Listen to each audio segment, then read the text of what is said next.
এক ক্লাসে এসএসসি বাংলা প্রথম পত্রের দুইটি টপিক পরিষ্কার করব এবং এই দুইটি টপিক থেকে পরীক্ষায় যত ইম্পর্টেন্ট প্রশ্ন আছে এমসিকিউ সিকিউ প্রত্যেকটা প্রশ্ন আজকে দেখিয়ে দিব এবং এই দুইটি টপিক থেকে কিন্তু আমরা দেখেছি বিগত বছরের প্রশ্ন এসেছে এবং ভবিষ্যতের প্রশ্ন আসবে। আজকে আমরা পড়ব শিক্ষা ও মনুষ্যত্ব এবং প্রবাস বন্ধু। এই দুইটা টপিকের কোন কোন জিনিসগুলো গুরুত্বপূর্ণ প্রথমে সেটা দেখব, তারপর আমরা গল্পটি পড়ব এবং বোর্ড প্রশ্ন সলভ করব। প্রথমে আমরা শুরু করব শিক্ষা ও মনুষ্যত্ব এটা দিয়ে, এরপর প্রবাস বন্ধু দিয়ে আমরা আমাদের ক্লাসটি শেষ করব। দুইটা টপিক আমি বারবার বলছি, দুইটা টপিকে কিন্তু তোমাদের খুব গুরুত্ব দিয়ে পড়তে হবে এবং এখান থেকে সিকিউ একটু বেশি আসতে দেখা যায়। এবং প্রথম যে শিক্ষা ও মনুষ্যত্ব এখান থেকে আমরা অসংখ্য বোর্ড প্রশ্ন দেখেছি। এই যে দেখো প্রথমেই শিক্ষা ও মনুষ্যত্ব, এটা থেকে ঢাকা বোর্ড, ময়মনসিংহ বোর্ড 2022-এ প্রশ্ন আসছে, 23-এ প্রশ্ন আসছে, 24-এ প্রশ্ন আসছে। আমরা দেখতে পাচ্ছি Chattogram board, Sylhet board, Jessore board সবগুলোতেই আমরা বিভিন্ন ক্ষেত্রে প্রশ্ন আসতে দেখেছি। এখন এই শিক্ষা ও মনুষ্যত্বকে আমি যদি কয়েকটা সাব টপিকে ভাগ করি বা আরও কয়েকটা টপিকে আমি একটু বিভক্ত করি, আমি দেখতে পাবো এখানে অনেকগুলো অংশ ছিল এই লেখাটার মধ্যে। আমাদের জীবসত্তা এবং মানব সত্তা, আমাদের যে দুইটি অংশ, দুইটি রূপ, এই দুইটি রূপ সম্পর্কিত প্রশ্ন সব থেকে বেশি আসে। যেমন দেখো Dhaka board, Mymensingh board, Dinajpur board সবগুলো বোর্ডে কিন্তু আমরা দেখতে পাচ্ছি সংখ্যাটা একটু বেশি, অনেক বেশি প্রশ্ন আসে এখান থেকে। আর আমরা অন্যান্য যে সাব টপিকগুলো আছে, সাব টপিক থেকেও বিভিন্ন অংশ থেকে প্রশ্ন আসতে দেখা যায়, দুইটা একটা করে প্রশ্ন এসেছে। আমরা আরও দেখতে পাই প্রবাস বন্ধু যে টপিকটা আমরা আজকে পড়াবো, এই টপিকটা থেকেও কিন্তু আমরা দেখেছি বিভিন্ন সময়ে ঢাকা বোর্ড 19, কুমিল্লা বোর্ড, চট্টগ্রাম বোর্ডের 24 সালের প্রশ্ন আসছে, 23 সালের প্রশ্ন আসছে। সো এই বোর্ডটা থেকে কিন্তু আমরা আমি যদি টপিকটাকে তিনটা অংশে ভাগ করি, প্রবাস বন্ধু, সেখানে এই যে আফগানিস্তানের বিভিন্ন জনপদের জলবায়ু এবং প্রাকৃতিক সৌন্দর্যের যে আলোচনাটা ওখানে ছিল, কিংবা তাদের খাবার কিংবা তাদের আতিথেয়তা, এগুলোর সম্পর্কে যে ব্যাখ্যাগুলো ছিল, সেই ব্যাখ্যাগুলো কিন্তু আমরা বিভিন্ন সময় পরীক্ষা আসতে দেখতে পাই। এবং তারা কতটা বেশি তোমার অতিথিদেরকে অনেক বেশি সেবা করে সেগুলো সম্পর্কে কিন্তু অনেক প্রশ্ন এখান থেকে আসে এবং উদ্দীপকের আলোকে আমাদের ব্যাখ্যা করতে হয় বা গল্পের আলোকে ব্যাখ্যা করতে হয়। তো চলো শুরু করা যাক। আজকে আমরা প্রথম শুরু করব শিক্ষা ও মনুষ্যত্ব এটা দিয়ে। এটা খুবই অনুধাবনমূলক একটা লেখা, অর্থাৎ তোমাকে খুব অনুধাবন করে করে পড়তে হবে এবং লেখার সময় তোমার অনুধাবন শক্তিকে ব্যবহার করতে হবে। গল্পটা ভালো করে পড়তে হবে, লেখাটা ভালো করে পড়তে হবে এবং এই লেখাটার বিভিন্ন লাইনের অর্থ জানতে হবে, ব্যাখ্যা জানতে হবে, যেটা থেকে তুমি তোমার পরীক্ষায় লিখতে পারবে। চলো শুরু করা যাক। আমরা শুরু করছি শিক্ষা ও মনুষ্যত্ব দিয়ে। আমরা আশা করছি গল্পটা তোমরা দেখতে পাচ্ছ এবং এই গল্পটা আমাদের বিভিন্ন যে তোমার ভাব দিয়ে লেখা, সেই বিভিন্ন ভাবগুলোকে তোমাদের নিজেদের মাথায় নিয়ে যেতে হবে এবং রাখতে হবে মাথার মধ্যে, কারণ লেখার সময় এই ভাবার্থগুলোকেই তোমাদের লিখে আসতে হবে। শুরু করা যায়। মানুষের জীবনকে একটি দোতলা ঘরের সঙ্গে তুলনা করা যেতে পারে। মানুষের জীবনকে একটি দোতলা ঘরের সঙ্গে তুমি তুলনা করতে পারো, যেই ঘরটার প্রথম একটা হচ্ছে জীবসত্তা, যেটা নিচের তলা, এবং মানব সত্তা বা মনুষ্যত্ব, এটা হচ্ছে উপরের তলা। মানব সত্তাটা উপরের তলাটা মনে রাখতে হবে। জীবসত্তার ঘর থেকে মানব সত্তার ঘরে উঠবার মই হচ্ছে শিক্ষা। জীবসত্তা এবং মানব সত্তার পার্থক্যটা যদি তোমাদেরকে বুঝাই, জীব মনে করো তোমার যদি মনুষ্যত্ব না থাকে, তুমি যে কোনো প্রাণী প্রত্যেকটাকে তুমি একটা জীব বলতে পারো, কিন্তু এই যে প্রাণী থেকে তুমি একটা মানুষে রূপান্তরিত হচ্ছে, এটার পার্থক্যটা হচ্ছে মনুষ্যত্ব এবং শিক্ষা। শিক্ষা মানে হচ্ছে জ্ঞান, ঠিক আছে? শুধু শিক্ষা না, এখানে সুশিক্ষা বা জ্ঞানটা গুরুত্বপূর্ণ। শিক্ষায় আমাদের মানব সত্তার ঘরে নিয়ে যেতে পারে। অবশ্য জীবসত্তার ঘরেও সে কাজ করে। ক্ষুধ পিপাসার ব্যাপারটি মানবিক করে তোলা কার অন্যতম কাজ, ঠিক আছে? ক্ষুধ পিপাসার ব্যাপারটি মানবিক করে তোলা। কোনো একটা মানুষের যে জীবসত্তার, মনে করো আমাদের জীবসত্তার কয়েকটা অংশ আছে, আমরা খাওয়া দাওয়া করি, আমরা বিভিন্ন জৈবিক কার্যাবলী করি, এই কাজগুলোকেও আমরা একটা মানবিক পর্যায়ে নিয়ে গেছি শুধুমাত্র এই শিক্ষার মাধ্যমে। যদি শিক্ষাটা থাকে তাহলে তুমি তোমার জৈবিক যে কাজগুলো, এগুলো তুমি একটা নির্দিষ্ট প্রক্রিয়ার মধ্য দিয়ে করো। কিন্তু শিক্ষার আসল কাজ হচ্ছে মনুষ্যত্ব লোকের সঙ্গে পরিচয় করিয়ে দেওয়া, মানে তোমার জীবসত্তাকে একটা মানবিক বোধের সাথে পরিচয় করিয়ে দেওয়ার কাজ হচ্ছে এই শিক্ষার কাজ। এখান থেকে তুমি খ নাম্বারের প্রশ্ন পাবে যে মনুষ্যত্ব লোকের সঙ্গে পরিচয় করিয়ে দেওয়া কার কাজ, অথবা তোমার জ্ঞান বা শিক্ষা কিভাবে আমাদের মনুষ্যত্ব লোকের সঙ্গে পরিচয় করিয়ে দেয়। সো এটা তোমরা চাইলেও ভাবে ব্যাখ্যা করতে পারো।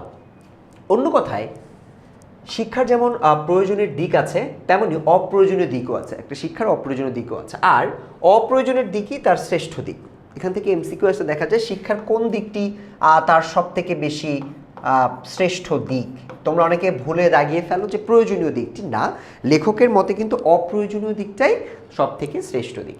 সে শেখায় কি করে জীবনকে উপভোগ করতে হয়, কি করে মনের মালিক হয়ে অনুভূতি ও কল্পনার রস আস্বাদন করা যায়। তুমি যে জিনিসগুলো অনুধাবন করছো, অনুভূতি যেটা তোমার কাজ করছে, এগুলোকে তুমি কিভাবে একটি তোমার জীবনে কাজে লাগাতে পারো বা তুমি তোমার এটাকে কন্ট্রোল করতে পারো, এটা তুমি শিক্ষার মাধ্যমে শিখতে পারো। শিক্ষার এই দিকটা যে বড় হয়ে ওঠে না, তার কারণ ভুল শিক্ষা ও নিচের তলার বিশৃঙ্খল জীবসত্তার ঘরটি এমন বিশৃঙ্খল হয়ে আছে যে হতভাগ্য মানুষকে সবসময় সে সম্বন্ধে সচেতন থাকতে হয়। তার মানে শিক্ষা যে আমাদেরকে পজিটিভলি এনরিচ করতে পারে বা আমাদেরকে যে অনেক বেশি ভালো দিকে নিয়ে যেতে পারে, এটা পারছে না। তার একটা কারণ হচ্ছে আমাদের ভুল শিক্ষা। কয়েকটা কারণকে সে চিহ্নিত করছে। একটা হচ্ছে ভুল শিক্ষা, দুইটা হচ্ছে নিচের তলার বিশৃঙ্খলা, এবং তৃতীয়ত হচ্ছে মানুষজন নিচের তলা বা আমাদের যে জৈবিক কার্যাবলী, যেমন ক্ষুধা, আমাদের খেতে হয় প্রতিনিয়ত, খাবার, বাসস্থান, তারপর বস্ত্র, আমাদের যে জৈবিক প্রয়োজন, এই প্রয়োজনগুলো মেটাতে গিয়ে আমাদের অনেক বেশি কাজ করতে হয়। এ কারণে ওপরের তলার কথা আমরা আমাদের মনে আনতে পারি না। খুবই সহজ কথা, যে মানুষটার ঘরে খাবার নেই ও কিন্তু শিক্ষার কথা চিন্তা করবে না। অর্থচিন্তার নিগড়ে সকলে বন্দী, এটা তোমাদের খুবই খুবই খুবই গুরুত্বপূর্ণ একটা লাইন। এটা থেকে তোমাদের এমসিকিউ আসবে, এটা থেকে তোমাদের সিকিউ আসবে, ঠিক আছে? দুইটাই 100% পাবে। সো অর্থচিন্তার নিগড়ে সকলে বন্দী, মানে অর্থ চিন্তা করতে গিয়ে আমরা সকলে এত বেশি চিন্তিত থাকি বা বন্দী থাকি, অন্য কিছু চিন্তা করতে পারি না। ধনী দরিদ্র সকলেরই অন্তরে সেই একই ধ্বনি উত্থিত হচ্ছে, চাই চাই আরও চাই চাই। তাই অন্য চিন্তা তথা অর্থচিন্তা থেকে মানুষ মুক্তি না পেলে অর্থ সাধনায় জীবন সাধনা নয়, এ কথা মানুষকে ভালো করে বোঝাতে না পারলে মানব জীবনে শিক্ষা সোনা ফলাতে পারবে না। তার মানে মানুষজনকে বোঝাতে হবে যে অর্থ চিন্তায় বা খাবারের চিন্তায় একমাত্র চিন্তা না, বরঞ্চ এখানে আমাদের অন্যান্য অনেকগুলো বিষয় আছে, যে বিষয়গুলোকে আমাদের আমলে নিতে হবে, আমাদের চিন্তা করতে হবে।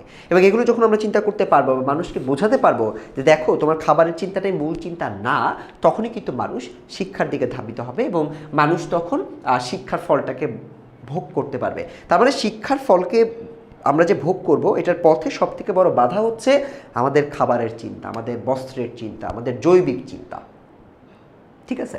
সো এটাই লেখক এখানে বোঝানোর চেষ্টা করছে। ফলে শিক্ষার সুফল হবে ব্যক্তিগত। এখানে সেখানে দু একটি মানুষ শিক্ষার আসল উদ্দেশ্যটি উপলব্ধি করতে পারবে, কিন্তু বেশিরভাগ লোকই যে তিমির, সেই তিমিরেই থেকে যাবে। তিমির মানে হচ্ছে অন্ধকার।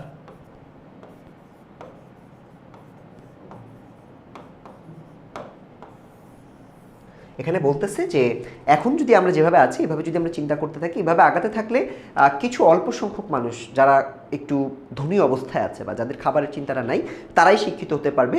কিন্তু বেশিরভাগ লোক যারা খাবারের চিন্তা, অন্ন চিন্তা, বস্ত্র চিন্তা করে, ওরা সারা জীবন তিমিরেই থেকে যাবে। ওরা হয়তো শিক্ষিত হওয়ার চেষ্টা করবে, কিন্তু ওরা অন্ধকার থেকে বের হইতে পারবে না। মানে ওদের লাইফটা ওরা খুব বড় করে ওরা পাবে না বা সফল করতে পারবে না। তাই অন্য চিন্তার নিগড় থেকে মানুষকে মুক্তি দেওয়ার যে প্রচেষ্টা চলছে তা অভিনন্দনযোগ্য। অর্থাৎ আমরা এই যে দারিদ্রতা দূর করার জন্য দারিদ্রতা দূর করার জন্য আমরা যে চেষ্টাগুলো করতেছি, তাকে সে অভিনন্দনযোগ্য বলেছেন। কিন্তু লক্ষ্য সম্বন্ধে সচেতন না থাকলে সে চেষ্টা মানুষকে বেশি দূর নিয়ে যেতে পারবে বলে মনে হয় না। কিন্তু আমরা যে দারিদ্রতা দূর করতেছি, আমাদের লক্ষ্যটা ক্লিয়ার থাকতে হবে যে দারিদ্রতা আমরা দূর করতেছি যাতে করে মানুষ ভালো করে শিক্ষা গ্রহণ করতে পারে। এইটা সম্পর্কে যদি মানুষ সচেতন না হয়, তাহলে দারিদ্রতা দূর করেও আসলে লাভ নাই। কারারুদ্ধ আহার তৃপ্ত মানুষের মূল্য কতটুকু? প্রচুর অন্নবস্ত্র পেলে আলো হাওয়ার স্বাদ বঞ্চিত মানুষ কারাগারকেই স্বর্গতুল্য মনে করে। তার মানে এখানে আরেকটা জিনিস সুন্দর করে সে ব্যাখ্যা করার চেষ্টা করছে এই লাইনটা, যে মনে করো যে মানুষটা কোনো খেতে পারতেছে না বা দরিদ্র আছে, ওই মানুষটাকে তুমি যদি খাবার দাও বা আলো বস্ত্র দাও, হ্যাঁ, মানে যদি সুযোগ সুবিধা দেওয়া শুরু করো, তখন সে মনে করে কি যে আমি আগে খারাপ ছিলাম, এখন তো আমি খেয়ে পরে বাঁচতে পারতেছি। তখন সে এটাকেই স্বর্গ মনে করে, মানে সব থেকে বেশি সুখ মনে করে। হ্যাঁ, এটাকে যদি সে সব থেকে বেশি সুখ মনে করে, তাহলে কিন্তু সে কখনোই উপরের লেভেলে আর যাওয়ার চেষ্টা করবে না। লেখক সেই সংজ্ঞাটা এখানে করেছে। লেখক বলতেছে মানুষ কারাগার মানে তুমি হয়তো শিক্ষিত না, বাট তুমি হয়তো এখন খাবার দাবার পাওয়া শুরু করছো, তো তুমি এটাকেই তুমি স্বর্গ মনে করবা। কিন্তু তাই বলে যে সে সত্য সত্যই স্বর্গ হয়ে যাবে তা কিন্তু নয়। এটা কিন্তু স্বর্গ না, আসলে ওটা সে ডিজার্ভ করতো, সে এতদিন পায় না, এখন পাচ্ছে। বাইরের আলো হাওয়ার স্বাদ পাওয়া মানুষ প্রচুর অন্নবস্ত্র পেলেও কারাগারকে কারাগারই মনে করা উচিত বা মনে করবে, এবং কি করে তা থেকে মুক্তি পাওয়া যায় তাই হবে তার একমাত্র চিন্তা। তার মানে অন্নবস্ত্র পেলেও এটাকে তার কারাগারই মনে করতে হবে এবং এটা থেকে মুক্তি পাওয়ার চেষ্টা করতে হবে জ্ঞান লাভের মাধ্যমে। আকাশ বাতাসের ডাকে যে পক্ষী আকুল, সে কি খাঁচায় বন্দি হবে সহজ দানা পানি পাওয়ার লোভে? আমরা যে স্বাধীনতা জ্ঞানের যে চর্চাটা আমরা করতে চাই স্বাধীনভাবে, এই চর্চাটাকে আমরা ত্যাগ করে দিব শুধুমাত্র খাবার দাবার পেয়েছি বলে? উত্তর হচ্ছে না। লেখক এটাকেই প্রশ্ন করেছে, অন্নবস্ত্রের প্রাচুর্যের চেয়েও মুক্তি বড়। এটা এমসিকিউ আসে, অন্নবস্ত্রের প্রাচুর্যের থেকে কি বড়? মুক্তি বড়। এই বোধটি মানুষের মনুষ্যত্বের পরিচায়ক। তোমার এই মুক্তিটাকে তুমি যখন চাবা তখনই তোমাকে একজন মনুষ্যত্ব সম্পন্ন মানুষ হিসেবে চিন্তা করা যেতে পারে। চিন্তার স্বাধীনতা, বুদ্ধির স্বাধীনতা, আত্মপ্রকাশের স্বাধীনতা যেখানে নেই সেখানে মুক্তি নেই। এগুলা তিনটা বহুপদমূলক যে এমসিকিউ আসে এখান থেকে এরা দেয়। মানুষের অন্নবস্ত্রের সমস্যা সমাধানের চেষ্টা করতে হবে এবং এই মুক্তির দিকে লক্ষ্য রেখে খুদ পিপাসায় বা আমাদের যে প্রাণের যে তেষ্টা আছে বা আমাদের যে প্রয়োজনীয়তা আছে এগুলোতে কাতর হয়ে মানুষটিকে তৃপ্ত রাখতে না পারলে আত্মার অমৃত উপলব্ধি করা যায় না বলেই খুদ পিপাসার তৃপ্তির প্রয়োজন। আমাদের এই তৃপ্তিটা প্রয়োজনও তিনি বলতেছেন, কারণ আমাদের আত্মার অমৃতকে আমাদের উপলব্ধি করতে হবে, আমাদের আত্মার যে শান্তিটা এই শান্তিটাকে আমাদের উপলব্ধি করতে হবে। একটা বড় লক্ষ্যের দিকে দৃষ্টি রেখেই অন্নবস্ত্রের সমাধান করা ভালো, অর্থাৎ অন্নবস্ত্র সমাধান করার সময় অন্য জিনিসগুলোকেই বা একটা বড় জিনিসকেই তোমার সামনে রেখে এটা করা উচিত, তাহলে ভালো হবে। আর যদি না করতে পারো তাহলে আমাদের বেশি দূর নিয়ে যাবে না, অর্থাৎ আমরা বেশি ভালো করতে পারবো না। তাই মুক্তির জন্য দুইটি উপায় অবলম্বন করা উচিত। কয়টা উপায়ের কথা বলছে? দুইটি উপায়ের কথা বলছে। একটি অন্নবস্ত্রের চিন্তা থেকে মানুষকে মুক্তি দেওয়ার চেষ্টা, ও আরেকটি শিক্ষা দীক্ষার দ্বারা মানুষকে মনুষ্যত্বের স্বাদ পাওয়ানোর সাধনা। তার মানে তুমি তাকে দুইটা কাজ তুমি করার চেষ্টা করবা, যে দুইটা কাজ হচ্ছে, এক, তুমি তাকে অন্নবস্ত্রর যে চাহিদা আছে এটা থেকে মুক্তি দিবা। দুই নম্বর হচ্ছে তুমি তাকে মনুষ্যত্বের যে স্বাদ এটা সম্পর্কে জানাবা এবং তাকে দেওয়ার চেষ্টা করবা, পাওয়ানোর সাধনা তুমি করার চেষ্টা করবা। এই উভয়বিধ চেষ্টার ফলেই বা দুইটা চেষ্টার ফলে মানব জীবনের উন্নয়ন সম্ভব। শুধু অন্নবস্ত্রের সমস্যাকে বড় করে তুললে বা দরিদ্রতার সমস্যাকে বড় করে তুললে সুফল পাওয়া যাবে না, আবার শুধু শিক্ষার উপর নির্ভর করলে সুদীর্ঘ সময়ের দরকার। সো এখানে দুইটাকেই ব্যালেন্স করতে হবে, এটা সে বলার চেষ্টা করতেছে। এই লাইনটা দ্বারা আমরা দুইটাই বুঝতেছি যে আমার শুধুমাত্র অন্ন দিলেই হবে না, আবার শুধুমাত্র শিক্ষা দিলেও হবে না, আমার অন্নও লাগবে শিক্ষাও লাগবে। এই দুইটাকে যখন তুমি ব্যালেন্স করে দিতে পারবা তখনই সুদীর্ঘভাবে তুমি এটা করতে পারবা। মনুষ্যত্বের স্বাদ না পেলে অন্নবস্ত্রের চিন্তা থেকে মুক্তি পেয়েও মানুষ যেখানে আছে সেখানেই পড়ে থাকতে পারে, অর্থাৎ মনুষ্যত্ব দরকার। আবার শিক্ষা দীক্ষার মারফতে মনুষ্যত্বের স্বাদ পেলেও যদি তুমি টাকা পয়সা না দাও বা অন্নবস্ত্র যদি না দাও, সে অন্নবস্ত্রের দুশ্চিন্তায় তুমি মনুষ্যত্বের যে স্বাদটা এটাকে গ্রহণ করতে পারবা না। মানে ওই যে পূর্ণিমার চাঁদ যেন ঝলসানো রুটি বলেছে না, পূর্ণিমার চাঁদটাকেও তোমার কাছে একটা ঝলসানো রুটি বলে মনে হবে যখন তোমার পেটে ক্ষুধা থাকবে। মানে তুমি চাঁদের সৌন্দর্য কি নিবা? তোমার চাঁদটাকে মনে হবে একটা রুটি, যে রুটিটা তোমাকে মনে হবে যে একটা খাবার, ঠিক আছে? মানে খাবারের চিন্তায় সৌন্দর্যকে উপলব্ধি করতে পারবা না তুমি। কোনো ভারী জিনিসকে এবার দেখো, এবার লেখক কি করতেছে, এতক্ষণ তো আমার তোমাদেরকে ব্যাখ্যা করলো যে আমাদের দুইটা জিনিসই কেন প্রয়োজন, ঠিক আছে? আমাদের দুটো জিনিস আসলে কেন প্রয়োজন। এবার একটু লেখক ব্যাখ্যা করার চেষ্টা করবে যে দুইটা জিনিস প্রয়োজন বা দুইটা জিনিস যখন একসাথে আসে তখন কিভাবে আমরা ভালোভাবে আরও সামনের দিকে আগাতে পারি। এটা প্রমাণস্বরূপ তিনি একটা রূপক তুলনা এখানে দিয়েছেন। তুলনাটা দেখো, কোনো ভারী জিনিসকে উপরে তুলতে হলে তাকে নিচের থেকে ঠেলতে হয়। মনে করো একটা আড়াআড়ি লাইন, এটা একটা আড়াআড়ি তোমার মাটি, হ্যাঁ, এখানে একটা পাহাড় মনে করো। একটা ভারী জিনিসকে, এই ভারী জিনিসটা এখানে আছে, এখন এটাকে তুমি আইদার উপর থেকে টানতে পারো অথবা তুমি নিচের থেকে ঠেলতে পারো, ঠিক আছে? দুইটাই আমাদের সম্ভব। তো লেখক বলতেছে কোনো ভারী জিনিসকে উপরে তুলতে হলে তাকে নিচের থেকে ঠেলতে হয়, আবার উপর থেকে টানতেও হয়। শুধু নিচের থেকে ঠেললে তা আশানুরূপ উপরে ওঠানো যায় না। মানব উন্নয়নের ব্যাপারে শিক্ষা সেই উপর থেকে টানা, মানে শিক্ষা তোমার হচ্ছে এই যে এটা হচ্ছে শিক্ষা, আর এটা হচ্ছে তোমার, এবং উপর থেকে না সুশৃঙ্খল সমাজ ব্যবস্থা, এটা হচ্ছে তোমার সমাজ ব্যবস্থা বা তোমার যে খাদ্য বস্ত্র আছে এই সমাজ ব্যবস্থা হচ্ছে নিচ থেকে ঠেলা। ঠিক আছে, সো উপর থেকে টানা, সুশৃঙ্খল সময় ব্যবস্থা, নিচের দিকে ঠেলা। অনেকে মিলে খুব জোরে উপরের থেকে টানলে নিচের ঠেলা ছাড়া কোনো জিনিস উপরে ওঠানো যায়, কিন্তু শুধু নিচের ঠেলায় বেশি দূর ওঠানো যায় না। সো এখানে আরেকটা লাইন তিনি বলতেছে যে উপরের থেকে যদি তুমি অনেক অনেক বেশি তাকে শিক্ষা টিক্ষা দাও, তাহলে তা হালকা হালকা তাকে তুমি উঠাইতে পারবা। বাট তুমি যদি তোমার যদি শুধুমাত্র নিচেরটা থাকে, অর্থাৎ শুধুমাত্র যদি তুমি সমাজ ব্যবস্থা রাখো কিন্তু তুমি যদি শিক্ষা দীক্ষা না দাও, তাহলে তাকে তুমি বেশি দূর উঠাতে পারবা না। তেমনি আপ্রাণ প্রচেষ্টার ফলে শিক্ষার দ্বারাই জীবনের উন্নয়ন সম্ভব, কিন্তু শুধু সমাজ ব্যবস্থার সুশৃঙ্খলতার দ্বারা তা সম্ভব নয়। শিক্ষা দীক্ষার ফলে সত্যিকারের মনুষ্যত্বের স্বাদ পেলে অন্ন বস্ত্রের সমাধান সহজেই হতে পারে। কেননা অন্ন বস্ত্রর অব্যবস্থার মূলে লোভ, আর শিক্ষা দীক্ষার ফলে মানুষ উপলব্ধি করতে পারে লোভে পাপ আর পাপে মৃত্যু। কথাটা বলি মাত্র নয়, কথাটা আসলে সত্য। সো লেখক এখানে কি বলছে যে অন্ন বস্ত্রের অব্যবস্থার যে সমাজ ব্যবস্থার যে বিশৃঙ্খলা, এই বিশৃঙ্খলাটা হওয়ার কারণটা কি? বিশৃঙ্খলাটা হওয়ার কারণ হচ্ছে লোভ। কিন্তু তুমি যদি মানুষকে শিক্ষিত করো, তাহলে মানুষজন লোভে পাপ পাপে মৃত্যু এরকম নলেজগুলো তারা নিয়ে তারা ব্যবস্থাটাকেও ঠিক করতে পারবে। এখানে ভাবার্থটা হচ্ছে শিক্ষার গুরুত্বটা বোঝাচ্ছে যে তোমার সমাজ ব্যবস্থা যে খারাপ, শিক্ষার অভাবের কারণেই খারাপ। তো শিক্ষাটা যদি তুমি দিতে পারো, মানুষ লোভ থেকে সরে আসবে এবং লোভ থেকে সরে আসে তারা সমাজকে ঠিক করতে পারবে।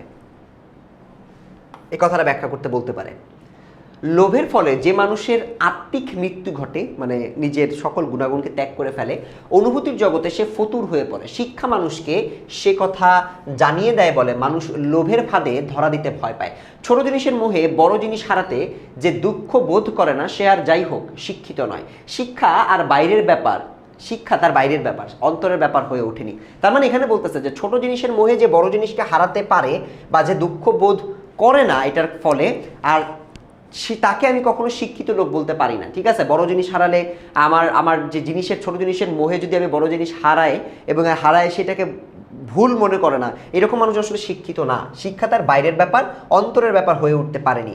লেফাফা দুরস্তি, এই লাইনটা থেকে প্রশ্ন আসে, লেফাফা দুরস্তি মানে কি? হ্যাঁ, এটাকে তুমি এমসিকিউতে পাবা, সিকিউতে পাবা, এটা আমরা পড়বো। লেফাফা দুরস্তি আর শিক্ষা এক কথা নয়, যেটা লোককে দেখানো। হ্যাঁ, এই যে উপরের ঘটনাটাকে বলছে লেফাফা দুরস্তি।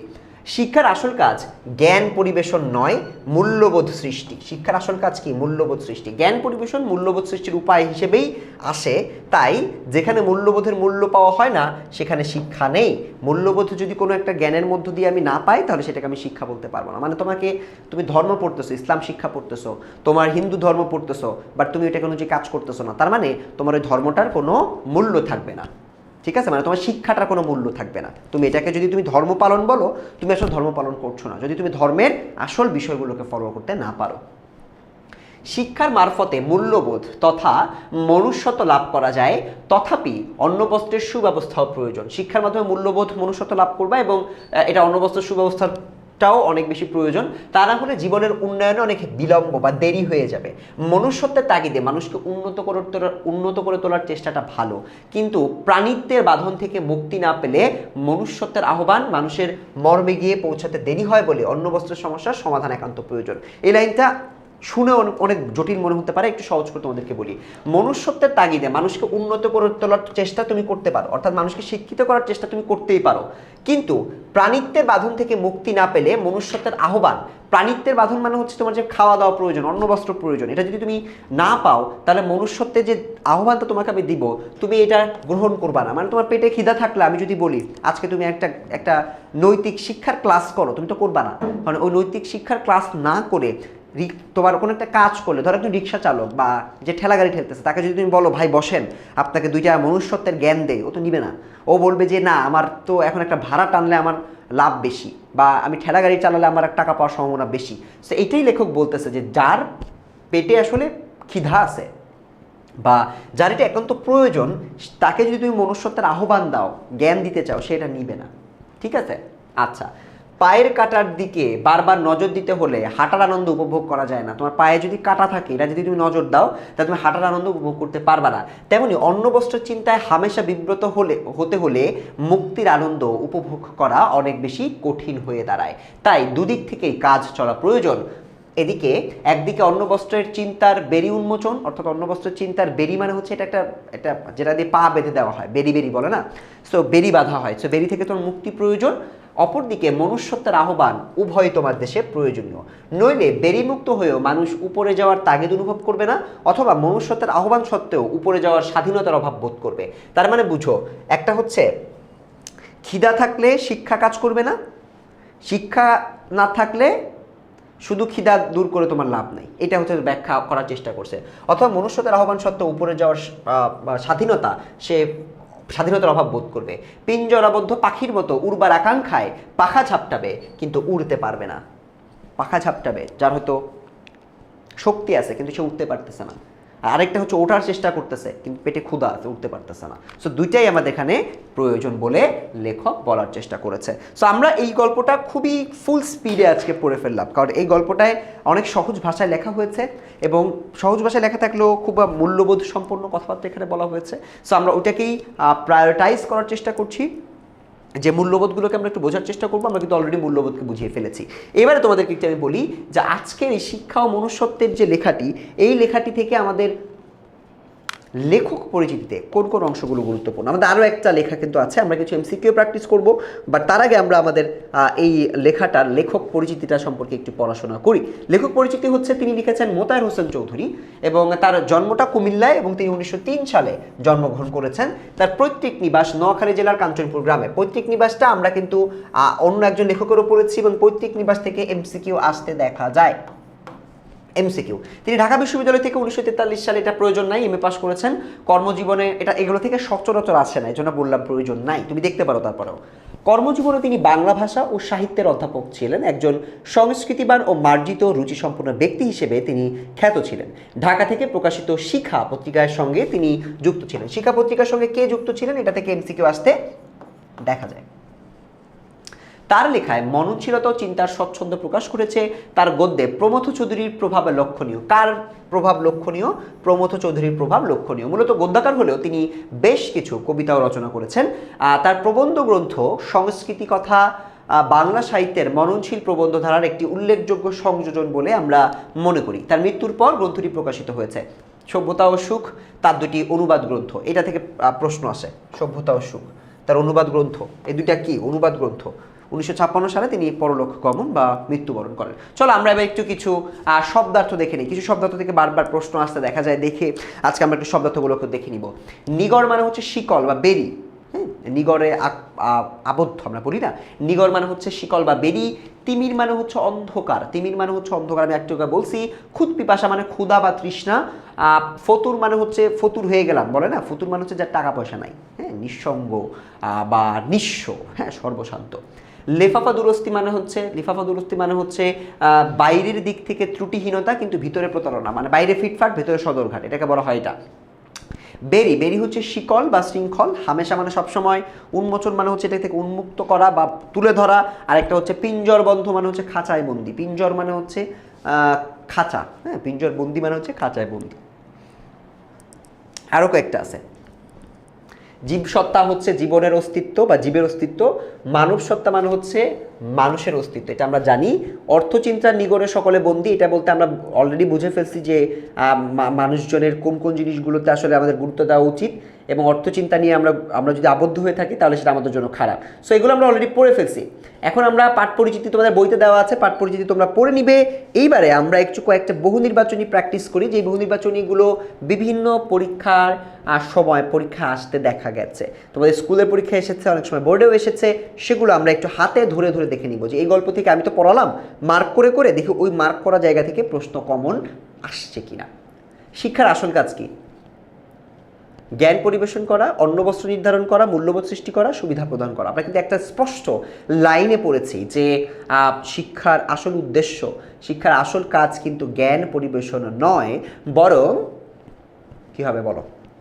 তোমরা যারা আজ এই ক্লাসটি এখন দেখছো বা যে সময় দেখছো, তোমরা আমাকে বলতে পারো যে সঠিক উত্তরটা কি।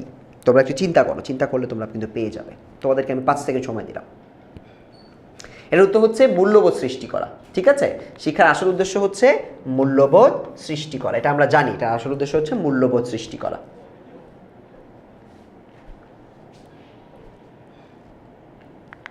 দ্বিতীয় এমসিকিউটা একটু আমরা দেখি। দ্বিতীয় এমসিকিউ, এগুলো আমরা উত্তর অলরেডি আমরা বের করে ফেলেছি। সো উত্তরগুলো আমি জাস্ট তোমাদেরকে দেখিয়ে দিই যে কোন উত্তরগুলো তোমাদের জন্য বেশি প্রয়োজন। শিক্ষার উদ্দেশ্য হচ্ছে মূল্যবোধ সৃষ্টি, মনুষ্যত্ব জাগ্রত করা, অহংকার সৃষ্টি করা না। এই জন্য আমরা একটা দাগিয়ে রেখেছি, এটার উত্তর হচ্ছে 1 ও 3। তো আমরা একদম উত্তরগুলো ডাইরেক্ট এখানে দেওয়া আছে, সরাসরি উত্তরগুলো তোমাদেরকে দেখিয়ে দেই।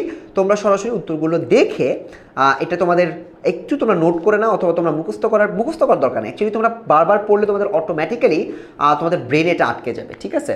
পরেরটা একটু আমরা দেখি, সকলে কোন নিগড়ে বন্দী। আমরা একটু আগে বলছি, আমরা কিন্তু উত্তরগুলো দেখিয়ে দিব যাতে করে তোমরা পড়ে ফেলতে পারো। এটার উত্তর হচ্ছে সকলের নিগড় মানে হচ্ছে, আমরা তো অলরেডি দেখে আসছি শব্দের অর্থ। সো কোন ভাবে এটা বন্দী আছে, ঠিক আছে। নিগড় মানে শিকড়, কোন শিকড়ে তারা বন্দী আছে? শিক্ষার, অর্থচিন্তা, নীতিচিন্তা, নাকি অন্ন বস্ত্রের চিন্তা? একদম এক্স্যাক্ট লাইন থেকে লিখবা, ঠিক আছে। একদম ভুলভাল মানে নিজের অনুধাবন থেকে লেখা যায়, বাট আমাদের কিন্তু এখানে একদম বইয়ে যদি একদম লাইন দেওয়া থাকে সেই লাইন অনুযায়ী আমাদেরকে লিখতে হবে।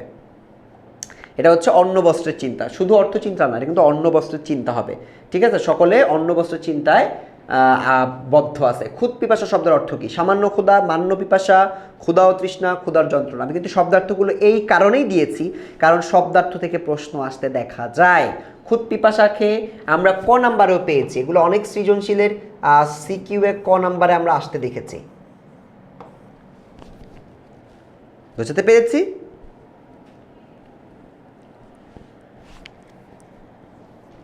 সেটা হচ্ছে ক্ষুধা ও তৃষ্ণা, এটা আমরা ক্ষুদ পিপাসার অর্থটা কিন্তু আমরা দেখে ফেলেছি। আচ্ছা, পরেরটা, লেফাফা দুরস্তি শব্দটি দিয়ে কি বোঝানো হয়েছে? বাইরে ত্রুটিযুক্ত কিন্তু ভিতরে ত্রুটিহীন, বাইরের দিক থেকে ত্রুটিহীনতা কিন্তু ভিতরে প্রতারণা, বাইরে ত্রুটিযুক্ত আবার ভিতরেও প্রতারণা, বাইরে ত্রুটিহীন আবার ভিতরেও ত্রুটিহীন। সো এটা না, লেফাফা দুরস্তি এটা তো না। বাইরেও ভালো ভিতরেও, এটা বাইরেও ভালো ভিতরেও ভালো, এটা হলো লেফাফা দুরস্তি হয় না। বাইরেও খারাপ ভিতরেও খারাপ, এটাও হবে না। এই দুইটা যে কোনো একটা হবে। এখন কোনটা হবে তোমরা একটু চিন্তা করো। বাইরে ত্রুটিযুক্ত কিন্তু ভিতরে ত্রুটিহীন, ভিতরে ত্রুটিহীন মানে অন্তর ভালো কিন্তু বাইরে সে বুঝাইতে পারে না, এটা তো না। লেফাফা দুরস্তি ছিল যার বাইরে ফিটফাট মানে বাইরে ভালো কিন্তু ভিতরে তার অনেক সমস্যা আছে, সেটা হচ্ছে খ নাম্বার হবে কারেক্ট অ্যান্সার। আমরা বুঝতে পারতেছি বাইরের দিক থেকে ত্রুটিহীনতা কিন্তু ভিতরে আসলে তার কিচ্ছু নাই, ফাঁকা, প্রতারণা। আচ্ছা, পরেরটা, জীবসত্তা শব্দের অর্থ কি? মনের অস্তিত্ব, জীবের অস্তিত্ব, মানুষের অস্তিত্ব, মানব সত্তার অস্তিত্ব। দেখেছো কেন তোমাদেরকে আমি শব্দার্থগুলো পড়িয়েছি? কারণ এখান থেকে তোমাদের এমসিকিউ কমন পাওয়ার একটা সম্ভাবনা আমি দেখছি। সেটার উত্তর হচ্ছে জীবসত্তা হচ্ছে জীবের অস্তিত্ব। ইয়েস, আমরা এটা পারলাম। পরেরটা, শিক্ষা ও মনুষ্যত্ব প্রবন্ধটি মোতাহার হোসেন চৌধুরীর কোন গ্রন্থ থেকে সংগৃহীত? বলো। সুখ, সভ্যতা, মনুষ্যত্ব, সংস্কৃতি কথা। এটা কিন্তু সুন্দর করে আমরা লেখক পরিচিতিতে আমি তোমাদেরকে বলেছি, এখান থেকে কিন্তু প্রশ্ন আসতে পারে। বলো কি হবে? এটা হচ্ছে মনুষ্যত্ব, তাই না? মনুষ্যত্ব গ্রন্থ থেকে নিয়ে নেওয়া হয়েছে। আমরা কি একদম এক্স্যাক্টলি ঠিক লিখলাম? আমাকে যদি মনে হয় যে এর উত্তর, তোমাদের যদি মনে হয় না ভাইয়া অন্য কোনো উত্তর হবে, সেটাও আমাকে কিন্তু তোমরা কমেন্ট করে জানিয়ে রাখতে পারো।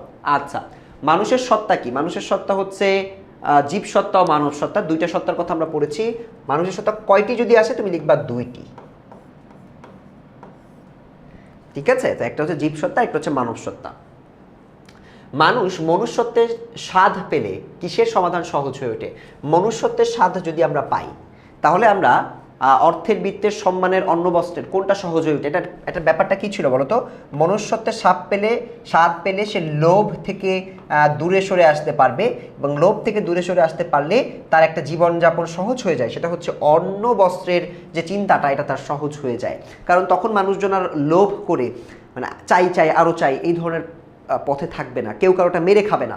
সো এই সময়টাই কিন্তু আমরা আমাদের অন্ন বস্ত্রের চিন্তাটাকে সহজ করতে পারি বলে আমরা বিশ্বাস করি। মূল্যবোধ সৃষ্টির উপায় কোনটি? মূল্যবোধ সৃষ্টির উপায় হচ্ছে অর্থ, জ্ঞান, চিন্তা, শিক্ষা। এটা তোমরা আমার সাথে দ্বিমত হতে পারো। মূল্যবোধ সৃষ্টির উপায় হচ্ছে জ্ঞান, হ্যাঁ, শিক্ষা বা জ্ঞান। এখানে শিক্ষা হলো না কেন? কারণ আমার বইতে সরাসরি বলা আছে শিক্ষার মাধ্যমে আমাদেরকে জ্ঞান পাবো। জ্ঞান এটার উদ্দেশ্য না, কিন্তু জ্ঞানের মাধ্যমে আমরা যখন আমাদের যখন মূল্যবোধ সৃষ্টি করতে পারবো তখন সেটা হবে আমাদের সব থেকে গুরুত্বপূর্ণ ব্যাপার। এবার আমরা চলে যাব আমাদের আজকের ক্লাসের কিছু সৃজনশীল আমরা একটু দেখবো। তোমাদেরকে আমি বলেছি না এমসিকিউ এবং সিকিউ দুইটাই দেখাবো। চলো এমসিকিউ এবং সিকিউটি একটু দেখে নিই। ঢাকা সিলেট মহাসড়কে দ্রুতগামী একটি যাত্রীবাহী বাস সিএনজি চালিত অটোরিকশাকে ধাক্কা দিলে ঘটনাস্থলে দুজন নিহত হয় এবং অপর 4 জন যাত্রী গুরুতর আহত হয়ে রাস্তায় পড়ে থাকে। দুর্ঘটনাস্থলে একজন পথচারী নিহত ও আহত যাত্রীদের মোবাইল ফোন ও মানিব্যাগ সহ গুরুত্বপূর্ণ জিনিসগুলো নিয়ে দৌড়ে পালিয়ে যায়। অথচ পার্শ্ববর্তী স্কুলের একজন শিক্ষক ঘটনাস্থলে এসে ফায়ার সার্ভিস ও হাইওয়ে পুলিশকে খবর দেয় এবং খবর দিয়ে তিনি পাশাপাশি আহত ব্যক্তিদের হাসপাতালে পাঠানোর একটা ব্যবস্থা তিনি করেন। তো আমরা এটা বুঝতেছি। হামেশা শব্দের অর্থ কি? হামেশা শব্দের অর্থ হচ্ছে সব সময়।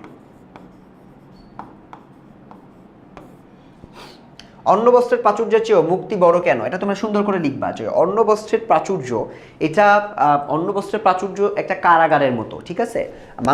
যে মানুষটা পাচ্ছে না কোনো ধরনের খাবার দাবার, সে কিন্তু এটাকে পেয়ে স্বর্গ মনে করতেই পারে, বইয়ের আলোকে বলতেছি।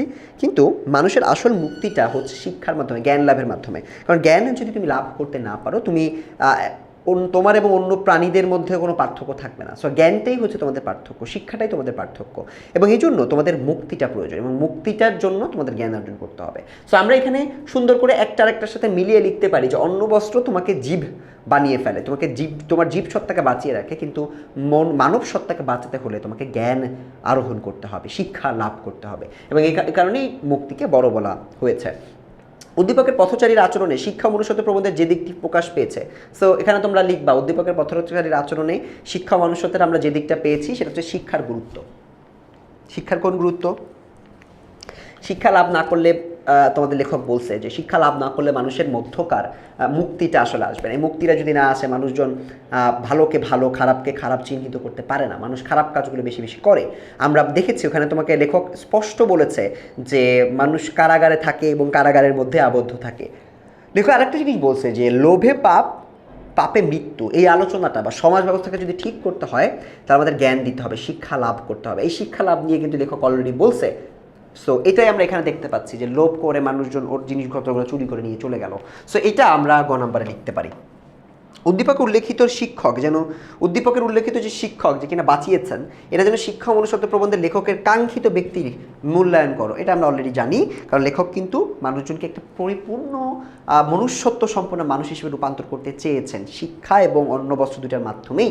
সো উদ্দীপকের শিক্ষক যাকে আমরা দেখেছি, সেও কিন্তু এরকম, সে কিন্তু তার মনুষ্যত্ব তার অনেক স্ট্রং এবং সে কিন্তু বাঁচানোর চেষ্টা করেছে। তার মানে এটা আমরা ঘ নাম্বারে তুলনা করে লিখতে পারবো। চলো আমরা কুমিল্লা বোর্ডের আরেকটা প্রশ্ন একটু আমরা দেখি। সরকারি অফিসের জনৈক কর্মকর্তা অল্প কয়েকদিন হলো চাকরিতে যোগদান করেছেন। কিছুদিন যেতেই তিনি ঘুষ কেলেঙ্কারিতে জড়িত হয়ে পড়েন, যেখানে আমরা দেখতেছি মূল্যবোধের অবক্ষয়, ঘুষ কেলেঙ্কারি মানে মূল্যবোধের অবক্ষয় হয়েছে এবং দোষী প্রমাণিত হন। উল্লেখ থাকে যে শিক্ষা জীবনে তিনি যে অন্যায় ও দুর্নীতি বিরোধী শপথ নিয়েছিলেন তা আজ বেমালুম। বেমালুম মানে হচ্ছে সে ভুলে গেছে, মালুম নাই মানে মনে নাই, হ্যাঁ ভুলে গেলেন। বেমালুম ভুলে গেলে এটা বলা হয়, হ্যাঁ শাব্দিক অর্থে এটা বলা হয়, মানে হচ্ছে ভুলে গেছে, পুরাপুরি ভুলে গেছে। তো এটা দেখো আমরা তুলনা কিন্তু করতে পারবো। শিক্ষার অন্যতম কাজ হচ্ছে মূল্যবোধ সৃষ্টি করা। লেখক নিচের থেকে ঠেলা বলতে কি বুঝিয়েছেন? নিচের থেকে ঠেলা বলতে বুঝিয়েছেন হচ্ছে তোমার সমাজ ব্যবস্থা। আমি কিন্তু লিখে দিয়েছিলাম।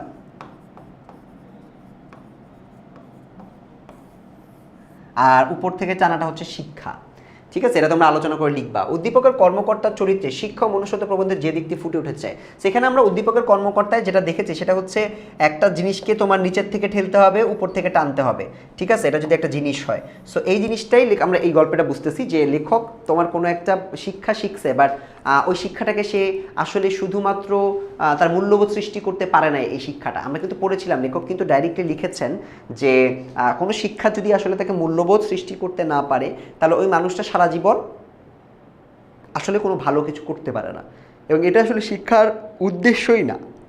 সো এইটাই আমরা এখানে দেখতে পাচ্ছি যে শিক্ষার উদ্দেশ্যকে সফল করানোর জন্য লেখক যেটা বলেছিলেন যে মানুষকে মনুষ্যত্বের জ্ঞানটা নিতে হবে, এটা এখানে অ্যাবসেন্ট ছিল। সে আসলে প্রকৃত মানুষ হতে পারবে না, শিক্ষা তার লাভটা আসলে দিতে পারবে না। লেখক কিন্তু এরকম একটা সতর্কতা আমাদেরকে দিয়েছিলেন যে মানুষকে আসলে এটা পুরোপুরিভাবে আত্মস্থ করতে হবে, আত্মার মুক্তি প্রয়োজন। সেই মুক্তিটা এখানে নাই বলে আমরা দেখতে পাচ্ছি। উদ্দীপকের কর্মকর্তার চরিত্রে শিক্ষার অপ্রয়োজনীয় দিকটি অনুপস্থিত। হ্যাঁ, শিক্ষার অপ্রয়োজনীয় দিকটা কি? মানুষকে শিক্ষার প্রয়োজনীয় দিকটা হচ্ছে শিক্ষা তোমাকে চাকরি পাওয়াই দিবে, বাট অপ্রয়োজনীয় দিকটা হচ্ছে তোমাকে মনুষ্যত্ব শিখাবে, মানুষ বানাবে। সো এইটা এখানে অনুপস্থিত। হ্যাঁ, তার মধ্যে তো জ্ঞানটা নাই, থাকলে তো সে চুরি করতো না, দুর্নীতি করতো না। দুর্নীতি কিন্তু চুরি, দুর্নীতি কিন্তু চুরি, কারণ একজন মানুষের টাকা তুমি মেরে খাচ্ছ, তুমি নিয়ে নিচ্ছ জোরপূর্বক বা অন্য কোনো উপায়ে তুমি চুরি করতেছো, এটা একটা দুর্নীতি, একটা চুরির মতোই। সো এটা আমরা লিখতে পারবো। আরও কয়েকটা সৃজনশীল আমরা দেখবো, একদম হাতে ধরে ধরে দেখাই দিব যাতে তোমার বোর্ড পরীক্ষায় তুমি আর না আটকাও। চলো, একবার পাখম নামের এক ব্যক্তিকে একটা সুযোগ দেওয়া হলো, একবার পাখম নামের এক ব্যক্তিকে একটা সুযোগ দেওয়া হলো সন্ধ্যার আগে যে সীমানাটুকু সে ঘুরে আসতে পারবে সেই পুরো জমিটাই তার হবে। খুব ইন্টারেস্টিং। শর্তানুসারে সে দৌড়াতে শুরু করলো। এখন প্রায় সন্ধ্যা, তখন সে দেখে যে সে যে জায়গা থেকে সে রওনা দিয়েছিল তার ধারে কাছেও সে আসতে পারেনি, বরং প্রচণ্ড তেষ্টার ক্লান্তি নেই তার মৃত্যু হয়। মানে বলছে যে এখান থেকে দৌড়ানো শুরু করো, যত দূর পারবা যাবা, সন্ধ্যার আগে ফিরে আসবা, যতটুকু তুমি আসতে পারবা ততটুকু জমি তোমার। দৌড় শুরু করছে, এত দূর চলে গেছে দৌড়াইতে দৌড়াইতে, সন্ধ্যা হয়ে গেছে, এখন ফিরতে হবে, আবার জোরে দৌড়ানো শুরু করছে। পরে তৃষ্ণাতে মারা গেছে, কষ্টে, জমিও পায় না। এটা কেন? অতি লোভে, লোভ করছে বেশি। ও যদি অল্প একটু দৌড়ে অল্প একটু নিত তাহলে কিন্তু ওর জন্য সবচেয়ে বেশি ভালো হইতো। আচ্ছা, শিক্ষার আসল কাজ কি? এটা বারবার আসতেছে, এটা খুব ইম্পর্টেন্ট। শিক্ষার আসল কাজ হচ্ছে মূল্যবোধ সৃষ্টি করা।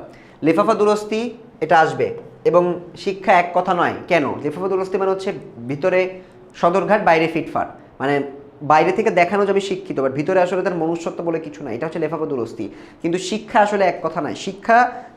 শিক্ষা অ্যাকচুয়ালি মানুষকে সব দিক থেকে, ভিতরে এবং বাইরে থেকে তাকে সুস্থ করবে, ভালো করবে, জ্ঞানী করবে, যেটা আমরা এখানে দেখতে পাই না। সো লেফাফা দুরস্তি এবং শিক্ষা এক নয়। উদ্দীপকের পাখম চরিত্র শিক্ষা মনুষ্যত্বের প্রবন্ধের আলোকে কোন দিককে স্মরণ করিয়ে দেয়? এটা হচ্ছে লোভে পাপ, পাপে মৃত্যু। মনুষ্যত্বের অনুযায়ী তুমি যদি শুধুমাত্র শিক্ষাকে বাদ দিয়ে শুধুমাত্র যদি তুমি অন্ন বস্ত্র নিয়ে বেশি চিন্তা করো, তুমি বেশি দূর যেতে পারবা না। সো লেখকের এই যে কোশ্চেনটা ছিল সেটাই কিন্তু আমরা উদ্দীপকে দেখতে পাই। ও শিক্ষাকে বাদ দিয়ে ও শুধুমাত্র অন্ন বস্ত্রের জন্য ওটাকে স্বর্গ মনে করছে, ও এত কিছু দরকার, আমার জমিই দরকার, জমিই দরকার, ও দৌড়ানো শুরু করছে, পরবর্তীতে কিন্তু মারা গেছে। সো আমরা কিন্তু এই সেম জিনিসটাই কিন্তু আমাদের শিক্ষা ও মনুষ্যত্ব গল্পে পড়েছিলাম। পাখমের মতো লোকদের মানসিকতা পরিবর্তনই শিক্ষা মনুষ্যত্ব প্রবন্ধের মূল উদ্দেশ্য। একই জিনিস বারবার আমরা পড়তেছি, সেটা হচ্ছে পাখমের মতো মানুষ যারা লোভ করে ওদেরকেই আমরা সচেতন করতে চাই। আর সচেতন করার একটা লক্ষ্যমাত্রা বা একটা উপায়, লক্ষ্যমাত্রা না, একটা উপায় হচ্ছে মানুষকে শিক্ষিত করতে হবে, যেটাই আমরা শিক্ষা ও মনুষ্যত্ব প্রবন্ধের মাধ্যমে মানুষকে বোঝানোর চেষ্টা করেছি। সো এটা ঘ নম্বরের উদ্দীপকটি আমরা সত্য বলে চিহ্নিত করতে পারি। আমরা ঢাকা বোর্ডের একটা প্রশ্ন দেখব। খালি কুমিল্লা বোর্ড দেখালাম প্রশ্নগুলো, এবার একটু ঢাকা বোর্ড দেখি।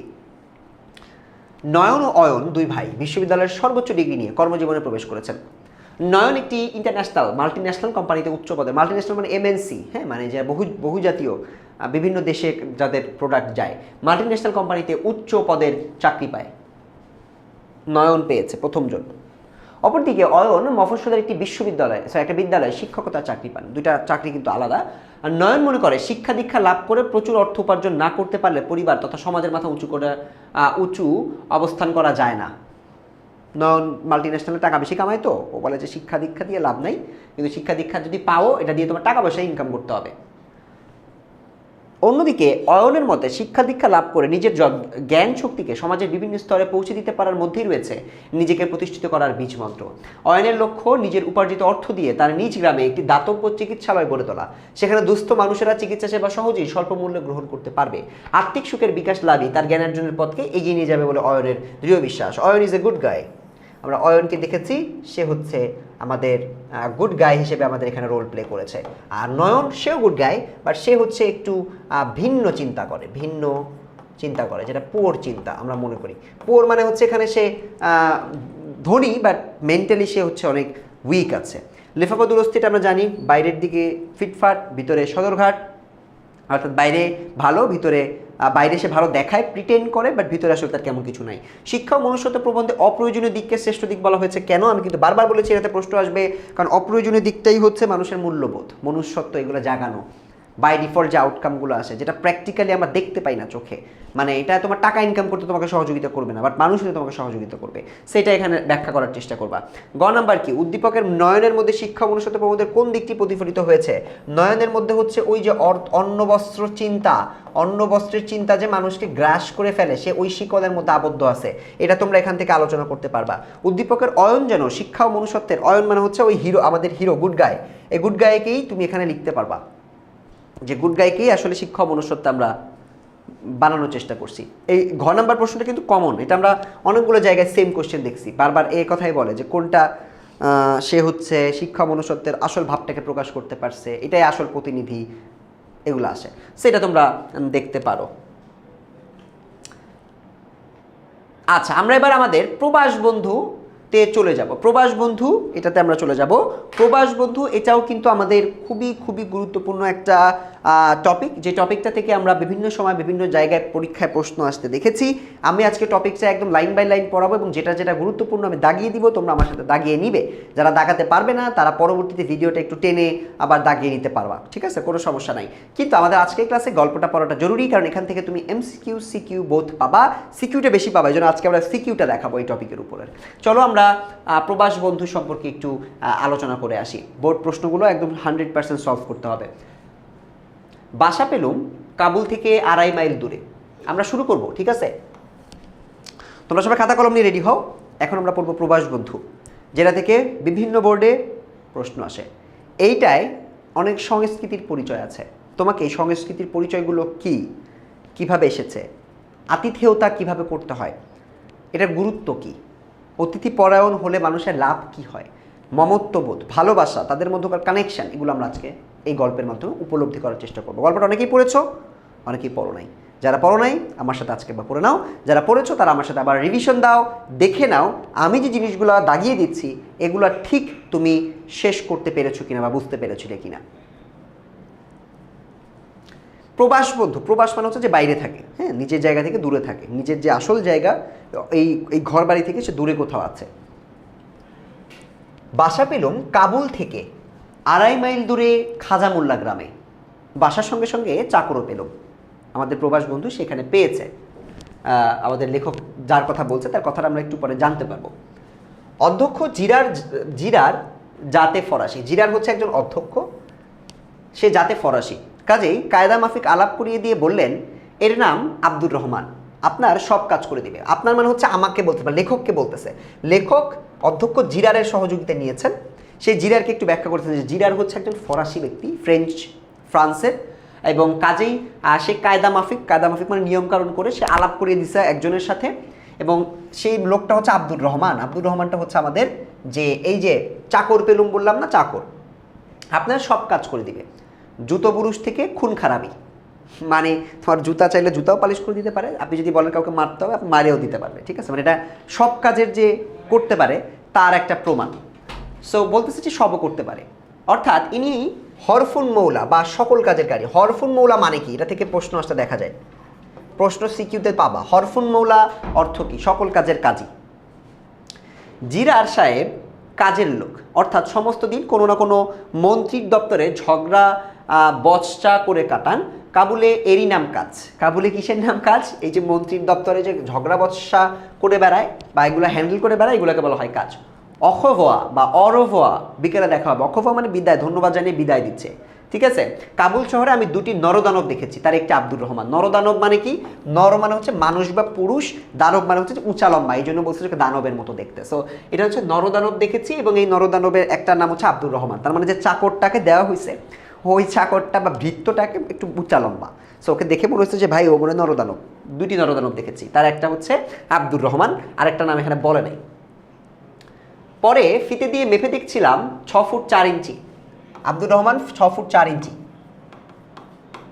উপস্থিতি লক্ষ্য করলুম লম্বাই মিলিয়ে চওড়াই, দুখানা হাত হাঁটু পর্যন্ত নেমে এসেছে, মানে হাতগুলো লম্বা লম্বা, আঙুলগুলো দুকাদি মর্তমান কলার মতো। কলার কাদি দেখছো? কলার যে 4-5টা কলা একসাথে থাকে না, দেখতে হাতের মতো লাগে অনেক সময়, সেটার মতো বলছে। পা দুখানা ডিঙি নৌকার সাইজ, নৌকার মতো তার বড় বড় পা। কাঁধ দেখে মনে হলো আমার বাবুর্চি আব্দুর রহমান না হয়ে যে সে যদি আমির আব্দুর রহমান হতো তবে অনায়াসে গোটা আফগানিস্তানের ভার বইতে পারত। সে গোটা আফগানিস্তানের ভার বইতে পারতো। এটা কেন বলা হয়েছে, এটা থেকে প্রশ্ন আসতে দেখা যায়। তো এখানে বলছে যে ও যে উঁচা লম্বা, ও যদি আমার রাধক না হতো, রাধক না কি বলে এটাকে, বাবুর্চি, রান্না করা যায় আর কি। সো যদি আমার বাবুর্চি না হয়ে ও যদি এমন কেউ, যদি গোটা আফগানিস্তানের আমির হইতো তাহলে আফগানিস্তানকেই ওর ঘাড়ে নিয়ে চলতে পারতো, মানে এত উচ্চ লম্বা, এত শক্তি বলে ওর মনে হচ্ছে। একান ওকান জোড়া মুখ, হ্যাঁ করলে চওড়াচড়ি কলা গিলতে পারবে, মানে ও যদি হা করে চওড়াচড়ি, মানে মুখটা এত চওড়া, ও কলা খাইতে পারবে আড়াআড়িভাবে। কলা তো আমরা সোজা করে খাই, ও আড়াআড়িভাবে এটা যদি একটা কলা হয় এটাও খেতে পারবে। মানে এটা জাস্ট তুলনা বোঝাচ্ছে। এবড়ো থেবড়ো নাক, কপাল নেই, মানে কপালটা বেশি ছোট, চুল বা চোখের কিছু দূর পরেই হচ্ছে চুল শুরু হয়ে গেছে। পাগড়ি থাকায় মাথার আকার প্রকার ঠাউর হলো না, মানে মাথাটা কত বড় বুঝতে পারতেছে না, কারণ পাগড়ি পরে ছিল। ঠিক আছে, তবে আন্দাজ করলুম বেবি সাইজের হ্যাটও কান অবধি পৌঁছাবে। রং ফর্সা, তবে শীতে গ্রীষ্মে চামড়া চিরে ফেটে গিয়ে আফগানিস্তানের রিলিফ ম্যাপের মতো, একটা আফগানিস্তানের একটা ম্যাপ, ঠিক আছে, রিলিফ ম্যাপের মতো চেহারা হয়ে গেছে। দুই গালকে যেন থাবড়া মেরে লাল করে দিয়েছে কেউ, মানে মুখটা লাল হয়ে গেছে। কিন্তু কার এমন বুকের পাটা, রুজও তো মাখবার কথা নয়। ঠিক আছে, রুজ হচ্ছে একটা, মনে করো একটা প্রসাধনী সামগ্রী, যেটা তোমার মেকআপ সামগ্রী বলতে পারো, রুজ জাস্ট তুলনা করার জন্য আমি বলতেছি। আর এটা ও ভাবতেছে যে কেউ যে থাপ্পড় মেরে লাল করে দিবে, এটা তো সম্ভব না, এত উঁচা লম্বা মানুষকে কে থাপ্পড় মারবে, আর সে তো মেকআপও করার কথা না। পরনে শিলওয়ার, এটা একটা জামা বা একটা ড্রেস, কুর্তা আর ওয়াস্কিট, এগুলো হচ্ছে তার পোশাক। ঠোঁট দুটি দেখতে পেলুম না। সেই যে প্রথম দিন ঘরে ঢুকে কার্পেটের দিকে নজর রেখে দাঁড়িয়েছিল, মানে মাথা নিচু করে তাকায় থাকে, শেষ দিন পর্যন্ত ওই কার্পেটের অপরূপ রূপ থেকে তাকে বড় একটা চোখ ফেরাতে দেখিনি। তার মানে ও সম্মান, অনেক বেশি সম্মান প্রদর্শন করে এরকম মাথা নিচুর দিকে করে থাকে, মানে কার্পেটের দিকে তাকায় থাকে। গুরুজনদের দিকে তাকাতে নেই। আফগানিস্তানও নাকি এই ধরনের একটা সংস্কার আছে, গুরুজনের দিকে তাকাতে নেই। তবে তার নয়নের ভাবের খেলা গোপনে দেখেছি। দুটো চীনামাটির ডাবরে যেন দুটো পান্তুয়া, পান্তুয়া হচ্ছে এক ধরনের খাবার, পান্তুয়া গোল গোল ধরতে পারো, মনে হচ্ছে যে চীনামাটির একটা ডাবরে বা পাত্রে দুটা পান্তুয়া ভেসে আছে, চোখকে ব্যাখ্যা করতেছে। ঠিক আছে, জরিপ করে ভরসা পেলুম, ভয়ও হলো, মানে এত কিছু সব কিছু আমি জরিপ করলাম বা দেখলাম এত পুঙ্খানুপুঙ্খানুভাবে, দেখে আমার বেশ ভালো লাগলো, না ঠিক আছে আমাকে রক্ষা করতে পারবে। আবার ভয়ও পাইলাম যে না, আমাকে তো মেরেও ফেলতে পারে। এই লোকটা ভীমসেনের মতো রান্না তো করবেই, ভীমসেন খুব ভালো রান্না করে, তার মতো রান্না করবেই, বিপদে আপদে ভীমসেনেরই মতো আমার মুশকিল আসান হয়ে থাকবে। কিন্তু প্রশ্ন, এ যদি কোনোদিন বিগড়ে যায়, বিগড়ে গিয়ে যদি আমাকে পিটায় বা আমার কিছু ক্ষতি করে, তখন আমার কি হবে?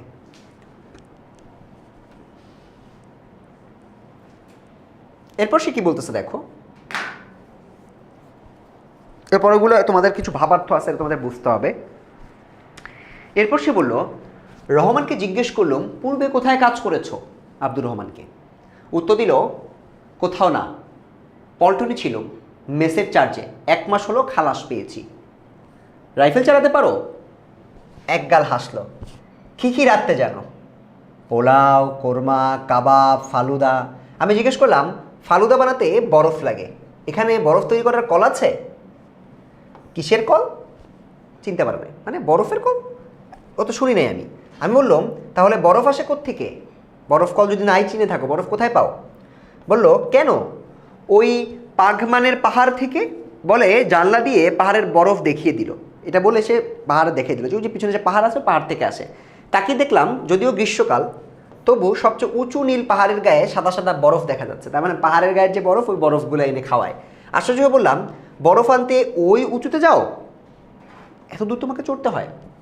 বলল, না সাহেব, এর অনেক নিচে বড় বড় গর্তে শীতকালে বরফ ভর্তি করে রাখা হয়। তার মানে শীতকালে তারা বরফ একটু ভর্তি করে রাখে এবং ওগুলোতেই পরবর্তীতে খাওয়া দাওয়া করে। এখন তাই করে তুলে গাধা বোঝাই করে নিয়ে আসা হয়। গাধা কী করে? ওরা বোঝাই করে নিয়ে আসে। বুঝলাম, খবর টবর রাখে। বললুম, তা আমার হাঁড়িকুড়ি বাসনকোসন তো কিছু নেই, বাজার থেকে সব কিছু কিনে নিয়ে এসো। রাত্রিরের রান্না আজ আর বোধহয় হয়ে উঠবে না, কাল দুপুরে রান্না করো, সকালবেলা চা দিও। টাকা নিয়ে চলে গেল, টাকা দিয়ে দিচ্ছে, হাঁড়ি পাতিল কিনতে হবে, রান্না বান্নার ব্যবস্থা করতে হবে। বেলা থাকতেই কাবুল রওনা দিলাম। কাবুলে থেকে দূরে তোর বাসা ছিল, একটু কাবুলের দিকে গেছে। 2.5 মাইল রাস্তা। কত দূরে ছিল? 2.5 মাইল। বাসা থেকে কত দূর ছিল? 2.5 মাইল। মৃদু মধুর ঠান্ডায় গড়িয়ে গড়িয়ে পৌঁছাবো। পথে দেখি এক পর্বত প্রমাণ বোঝা নিয়ে, পর্বত প্রমাণ মানে পর্বতের সমান, হ্যাঁ পর্বত সমান বলতে পারো তুমি এখানে, পর্বত সমান বোঝা নিয়ে আব্দুর রহমান ফিরে আসছে, মানে অনেক কিছু কিনছে।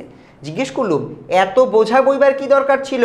একটা মুটে ভাড়া করলেই তো হতো। মুটে হচ্ছে যারা এটাকে ক্যারি করে নিয়ে আসতে পারে। ঠিক আছে, যা বললো তার অর্থ এই, মানে এরপর আব্দুর রহমান কিছু একটা বলছে, বাট সেটার অর্থ তোমাকে ডাইরেক্ট বলতেছে যে সে যে মোট বইতে পারে না, সে মোট কাবুলে বইতে যাবে কি? মানে এই মোট বা যে বোঝা, সে মোট মানে হচ্ছে বোঝা। তো ওকে বলছে যে তুমি এই মুটে বা যে বোঝা বহন করে তাকে তুমি ধার করলে না কেন? তো আব্দুর রহমান বলতেছে, আমি যেটা বহন করতে পারবো না এটা বহন করার লোক এই কাবুলে নাই। মানে ও যে উঁচা লম্বা, ও যদি না পারে ওর জায়গায় আর কি করবে, এটা বলতেছে। আমি বললাম দুজনে ভাগাভাগি করে নিয়ে আসতা। বলছে যে আমার থেকে বেশি বহন করবে এটা কে আসছে, আমি না করলে কে করবে? তো বললো যে দুজন করো করো, ভাগ করে করলে তো তোমাদের কষ্টটা কম হইতো। এটা যখন বলছে ভাব দেখে বুঝলাম অতটা তার মাথায় খেলেনি, মানে আব্দুর রহমান এত চালাক না, ও কিছুক্ষণ চিন্তা করছে, অথবা ভাববার প্রয়োজন বোধ করেন, অথবা চিন্তা করে নাই।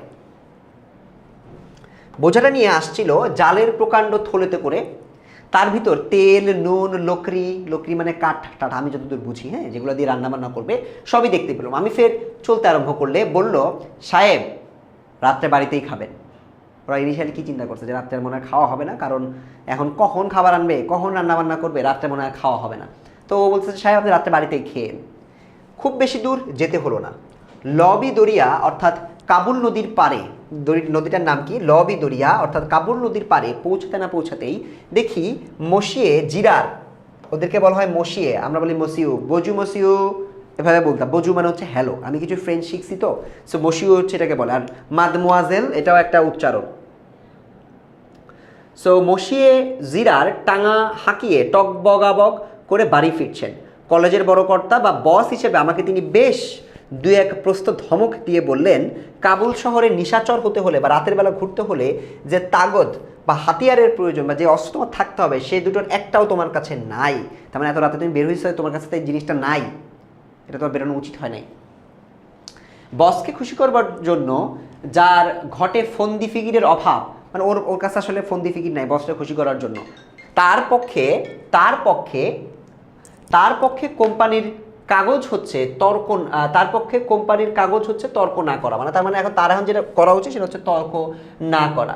বিশেষ করে যখন বসের উত্তমার্ধ মানে তার ওয়াইফ তার পাশেই বসে উই সার্টেনমা এভিদামা অর্থাৎ অতি অবশ্য, সার্টেনলি, এভিডেন্টলি এগুলো বলে তার কথা সায় দেন। মানে বলতেছে কি, মানে আমি তোমাদেরকে একটু ভাঙায় বলি, হ্যাঁ, আমি নিজেও পড়তে গিয়ে দেখতেছিলাম যে এটা তোমাদের জটিল মনে হতে পারে। এটা হচ্ছে বসকে তো সে খুব বেশি ভালো ভালো কথা বলে পটাতে পারে না, হ্যাঁ, তো বলতেছে যে ফন্দি ফিকিরের অভাব তো আমার কাছে আছে। এই মুহূর্তে বস আমাকে যেটা বলছে তার জবাব দিতে গেলে বা কথা বলতে গেলে আর এটা আসলে ভুল সিদ্ধান্ত, কারণ তার ওয়াইফ আবার তার পাশে আছে এবং তার ওয়াইফ বলতেছে ইয়েস কারেক্ট এভিডেন্টলি, ঠিক বলেছো। মানে বসের ওয়াইফ বসের কথা সাই দিচ্ছে, তো এই মুহূর্তে তো আমার বসের এগেনস্টে কিছু বলা উচিত না। ইংল্যান্ডে মাত্র একবার ভিক্টোরিয়া আলবার্ট আতাত হয়েছিল, শুনতে পাই ফ্রান্সে নাকি নিত্যি ঘরে ঘরে। বাড়ি ফিরে এসে বসবার ঘরে ঢুকতেই আব্দুর রহমান একটা দর্শন দিয়ে গেল এবং আমি যে তার তম্বিতেই ফিরে এসেছি তার সম্বন্ধে আশ্বস্ত হুট করে বেরিয়ে গেল। আচ্ছা, এখানে মূলত বলছে যে ফ্রান্সে যে ঘটনাগুলো রেগুলার বেসিসে ঘটে, এই ঘটনাগুলো আসলে তোমার এই যে ভিক্টোরিয়া আলবার্ট যে আতাত হয়েছিল এটা তোমার নিত্য ঘরে ঘরে হচ্ছে তোমার এটা ঘটে থাকে ফ্রান্সে। তো এই ঘটনার পর আমরা আবার দেখলাম যে লেখক হচ্ছে তোমার ফিরে আসছে এখানে এবং বাড়ি ফিরে এসে সে যে নতুন করে আব্দুর রহমানের যে আন্ডারে ফিরে আসছে, এটার পর সে একটু আশ্বস্ত হয়েছে। তখন রোজার মাস নয়, রোজার মাস মানে আমরা তো জানি রোজার মাসে হচ্ছে আমাদের বিভিন্ন আলাদা কিছু কাজ থাকে, সেহরি করতে হয়, রাতে খাওয়া দাওয়ার কিছু কাজ থাকে, ঠিক আছে। সো লেখক এটা বলতেছে যে তখন রোজার মাস নয়, তবু আন্দাজ করলো সেহরির সময় অর্থাৎ রাত দুটোয় খাবার জুটতেও পারে। মানে চিন্তা করতেছে এখন তো রোজা না, কিন্তু তারপরেও মনে হচ্ছে সেহরির সময় খাওয়া হবে, কারণ তার আগে আসলে হওয়ার চান্স আসলে নাই, ঠিক আছে। আচ্ছা, সো এর পরের অংশটুকু আমাদেরকে একটু পড়তে হবে, এর পরের অংশটুকু তোমরা একটু পড়ো।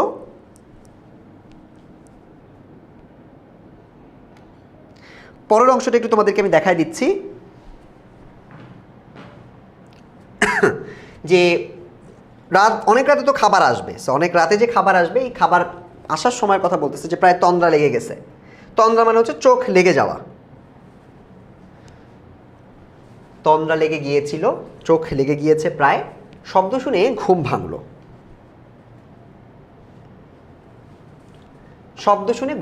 মানে শব্দ শুনে ঘুম ভাঙলো মানে হচ্ছে তোমার মনে করো তন্দ্রা লেগে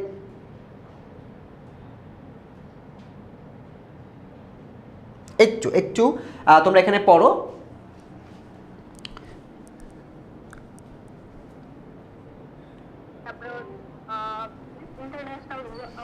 সো আমরা এখানে দেখতেছি যে শব্দ শুনে ওর ঘুম ভেঙে গেছে দেখি আব্দুর রহমান মোগল তসবিরের গাড়ু বদনার সমন্বয়ে আফতাবে বা ধারাযন্ত্র নিয়ে সামনে দাঁড়িয়ে মুখ ধুতে গিয়ে বুঝলুম যদিও গ্রীষ্মকাল তবু কাবুল নদীর বরফ গলা জলে কিছুদিন ধুলে আমার মুখ আফগানিস্তানের রিলিফ ম্যাপের উঁচু নিচুর টক্করের সঙ্গে সামঞ্জস্য রাখতে পারবে। সো এখানে আমরা একটা জিনিস খুব স্পষ্ট দেখতে পাচ্ছি, ঠিক আছে? কি দেখতে পাচ্ছি যে লেখক আসলে বুঝতে পারছে, একদম শুরু থেকে দেখো, লেখক আসলে তার ঘুম ভাঙার পর দেখতে পাচ্ছে যে আব্দুর রহমান মোগল তসবিরের গারু বদনার সমন্বয়ে আফতাবে বা ধারাযন্ত্র নিয়ে সামনে দাঁড়ায় আছে, ঠিক আছে? কিছু জিনিস নিয়ে দাঁড়ায় আছে এবং মুখ ধুতে গেল, মুখ ধুতে গিয়ে সে যখন মুখে পানি দিয়েছে তখন বুঝলো যে এটা বরফ গলা পানি, এবং এরকমভাবে যদি সে মুখে পানি দিয়ে ধুতে থাকে তাহলে আব্দুর রহমানের মতো তারও আসলে কিছুদিন পর অবস্থা হয়ে যেতে পারে এবং তার আসলে মুখটা ফেটে যেতে পারে, যে আব্দুর রহমানের মুখটা ফাটা দেখলো। খানা টেবিলের সামনে গিয়ে যা দেখলাম তাতে আমার মনে আর কোনো সন্দেহ রইল না যে আমার ভৃত্য মানে চাকর বা আমার যে কাজের লোক আগা আব্দুর রহমান এককালে মেসের চার্জে ছিলেন। তো এবার ও ওখানে গিয়ে কিছু একটা দেখছে, যেটা দেখে ওর মনে হয়েছে যে আসলে সত্যি সত্যি আব্দুর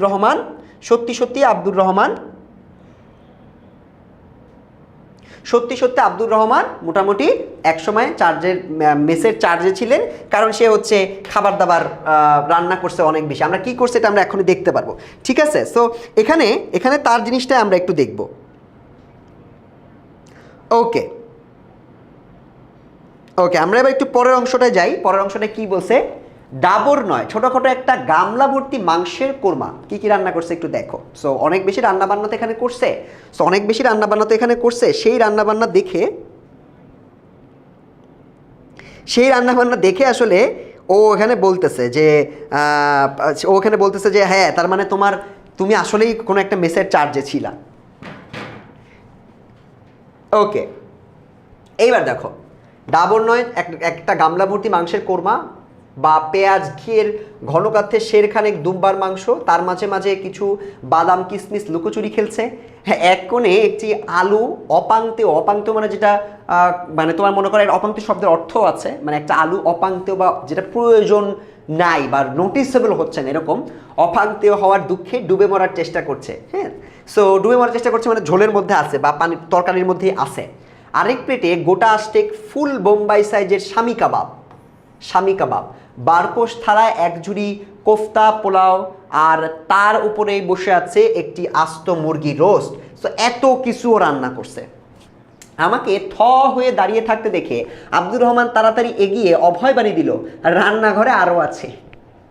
মানে লেখক তো এত খাবার দেখে অবাক হয়ে গেছে যখন আব্দুর রহমান মনে করছে লেখক মানে ভাবতেছে যে কম পড়ে গেল কিনা, তো এই জন্য বলতেছে স্যার আরও আছে, আপনি চিন্তা করেন না, ঠিক আছে? একজনের রান্না না করে কেউ যদি 3 জনের রান্না করে তবে তাকে ধমক দেওয়া যায়, একজনের জায়গায় যদি 3 জন রান্না করে। কিন্তু সে যদি 6 জনের রান্না পরিবেশন করে বলে রান্নাঘরে আরও আছে, তখন আর কি করার থাকে? অল্প শোকে কাতর, অধিক শোকে পাথর। এই লাইনটা থেকে প্রশ্ন আসে। অল্প শোকে কাতর, অধিক শোকে পাথর। তোমাদেরকে বলে যে অল্প শোকে কাতর, অধিক শোকে পাথর, এটাকে তুমি গল্পের আলোকে আলোচনা করো, তখন কিন্তু তোমাদেরকে এইটার উপর ভিত্তি করেই অ্যান্সারটা করতে হবে, ঠিক আছে? সো এই লাইনটা থেকে তুমি খ নাম্বারে উত্তরটা করবা।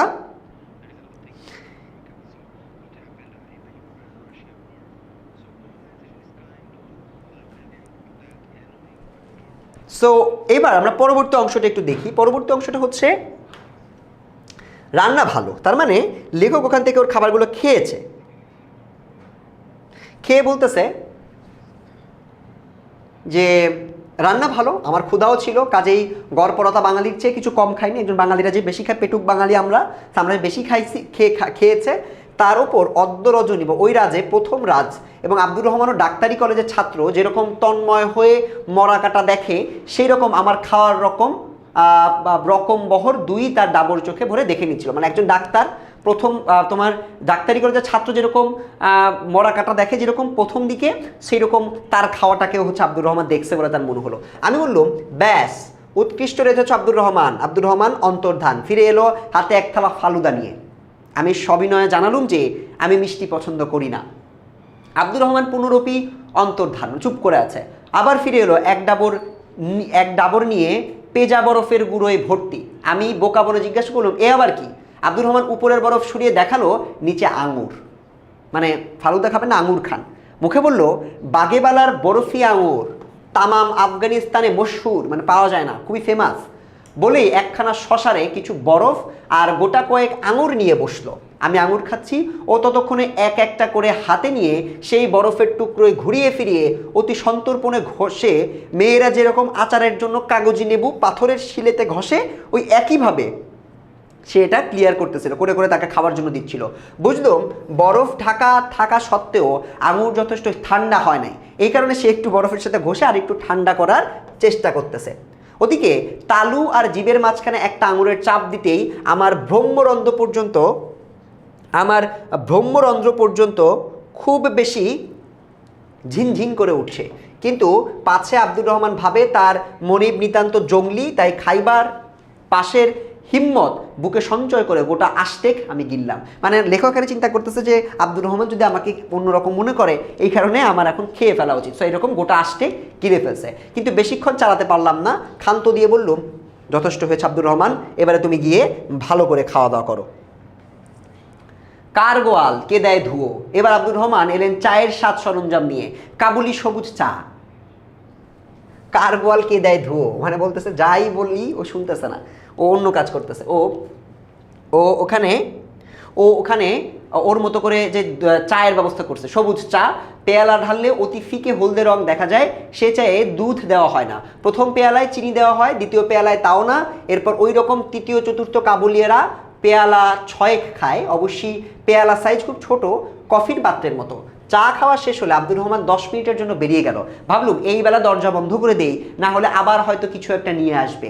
আজ তো উটের রোস্টটা হয়তো দিতে ভুলে গিয়েছে। লেখক মজা করে বলতেছে যে এখনই দরজা আটকাই দিই, নাহলে হয়তো নতুন করে আবার কিছু একটা নিয়ে আসবে যেগুলো আমার আবার তখন খাইতে হবে। ঠিক আছে, হয়তো বলবে যে স্যার উটের যে রোস্টটা, ও রোস্টটা আনতে ভুলে গেছি। ততক্ষণে আব্দুর রহমান পুনরায় হাজির দরজা আটকানোর আগেই। এবার এক হাতে থলে ভর্তি বাদাম আর আখরোট দিছে, অন্য হাতে হাতুড়ি।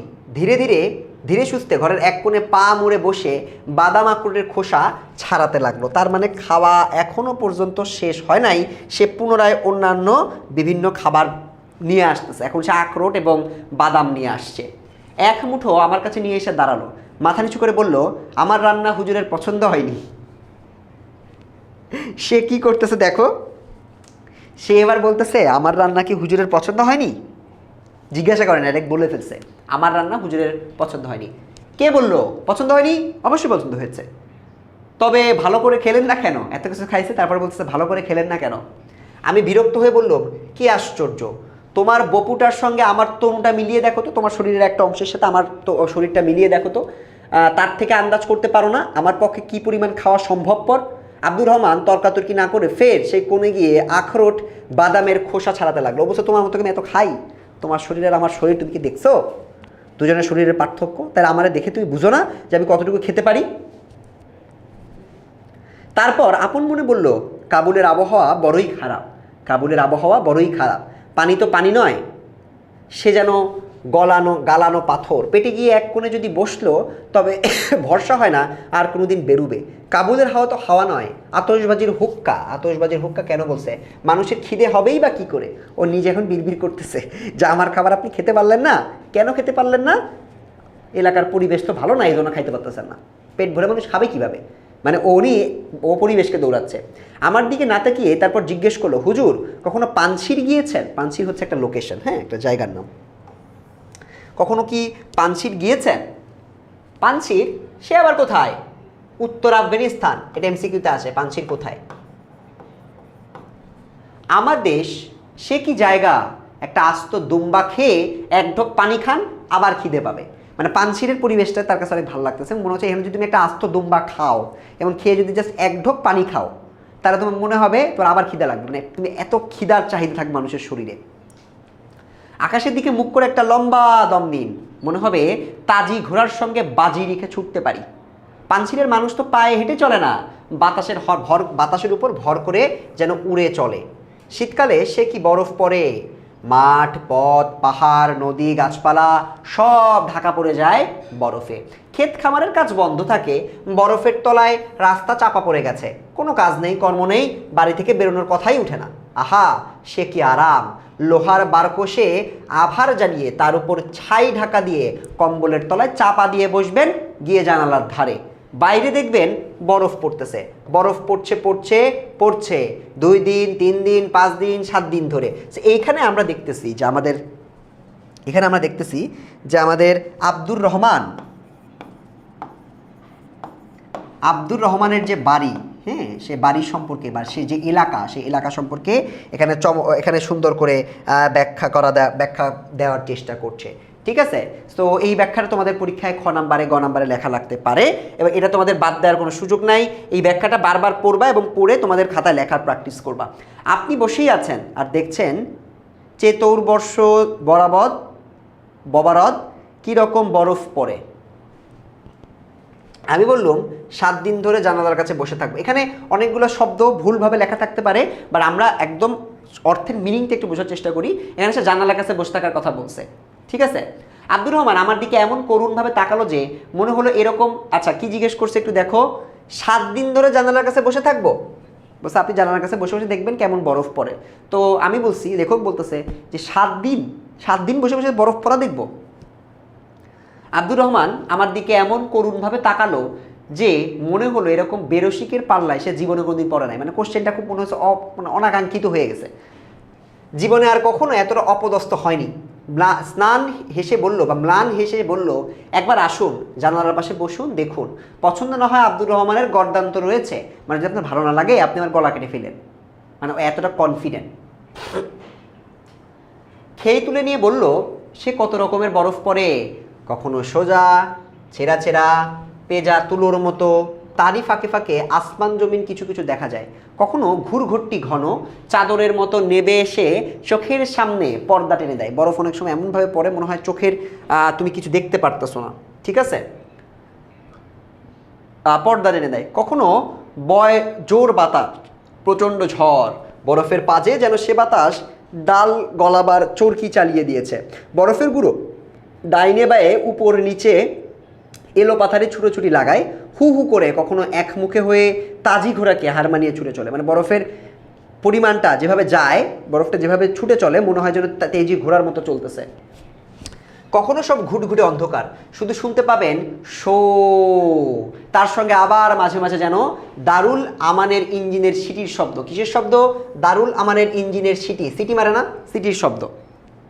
ঠিক আছে, সেই ঝড়ে ধরা পড়লে রক্ষে নেই, কোথা থেকে কোথায় উড়িয়ে নিয়ে চলে যাবে, না হয়ে বেহুশ হয়ে পড়ে যাবেন বরফের বিছানায়। তারই উপর জমে উঠবে 6 হাত উঁচু বরফের কম্বল গাদা গাদা। মানে আপনাকে ঝড়ে যদি উড়াই নিয়ে যায়, আপনি কখনো একটা বরফের মধ্যে পড়ে থাকবেন এবং আপনার উপরে আবার বরফ পড়ে একটা মোটা বরফের কম্বলের মতো হয়ে যাবে, পাজা পাজা। কিন্তু তখন সে বরফের পাজা সত্যিকারের কম্বলের মতো ওম দেয়, তার তলায় মানুষকে 2 দিন পরেও জ্যান্ত পাওয়া গিয়েছে। মানে আপনার উপরে যদি বরফ পড়ে, বরফের নিচে আপনার ওম গরম লাগবে এবং আপনি বেঁচে থাকবেন, এরকম জ্যান্ত মানুষকে পাওয়া গেছে। একদিন সকালে ঘুম ভাঙলে দেখবেন বরফ পড়া বন্ধ হয়ে গিয়েছে, সূর্য উঠেছে, সাদা বরফের উপর সে রশ্মির দিকে চোখ মেলে তাকানো যায় না।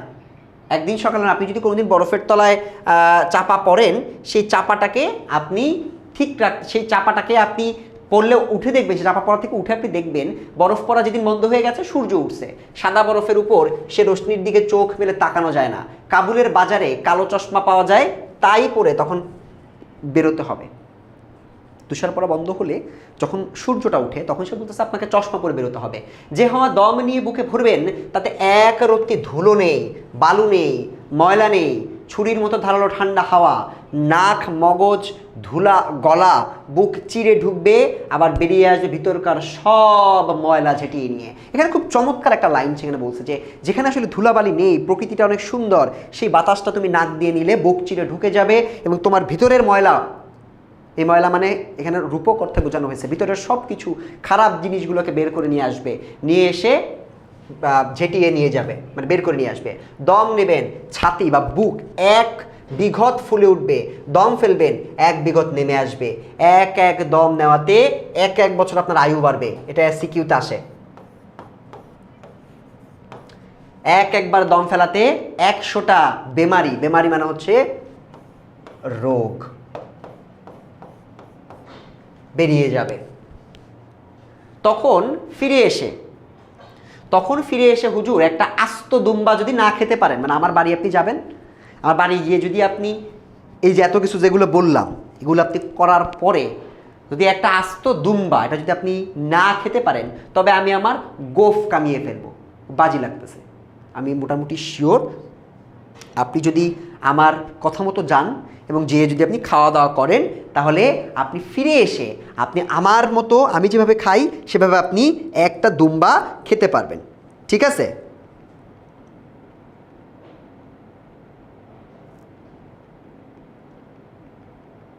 সো এরপরে দেখো আরেকটা সুন্দর কনভারসেশন ওদের মধ্যে আছে।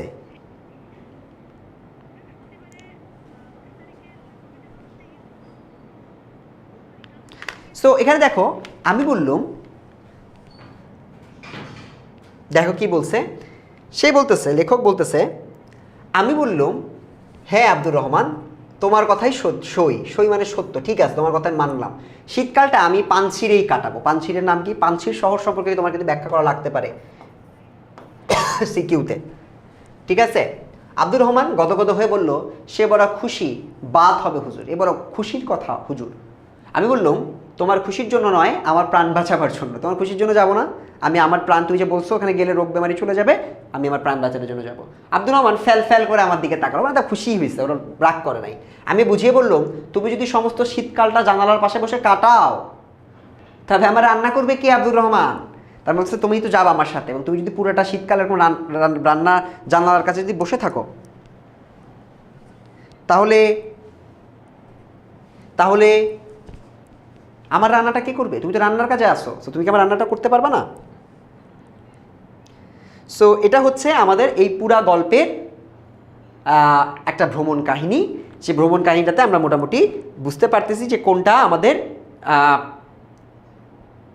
মানে অ্যাকচুয়ালি কোন জায়গায় আতিথেয়তা কেমন হওয়া উচিত, এবং বিভিন্ন লোকেশন সম্পর্কে আমরা এখানে জানতে পারতেছি যে কোন লোকেশনটা আসলে কতটা সুন্দর। এটা আব্দুর রহমানের লোকেশনটা আমরা পড়েছি, যে লোকেশন থেকে কিন্তু আমরা বিভিন্ন সময় প্রশ্ন আসতে দেখতে পাই। এবার আমি তোমাদেরকে আজকের গল্প থেকে আসার মতো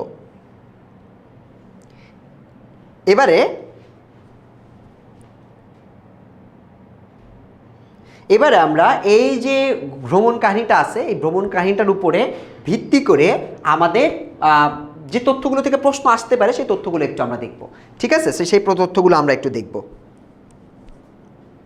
সো দেখো আমি কয়েকটা তথ্য এখানে মার্ক করে দিয়েছি। জিরার সাহেব কে? জিরার সাহেব সম্পর্কে এমসিকিউ পাবা। এগুলো তোমাদের এমসিকিউ প্লাস সিকিউতে আসবে, ঠিক আছে? জিরার সাহেব পেশায় ছিলেন একজন অধ্যক্ষ, জাতে ফরাসি, এটা থেকে এমসিকিউ পাবা।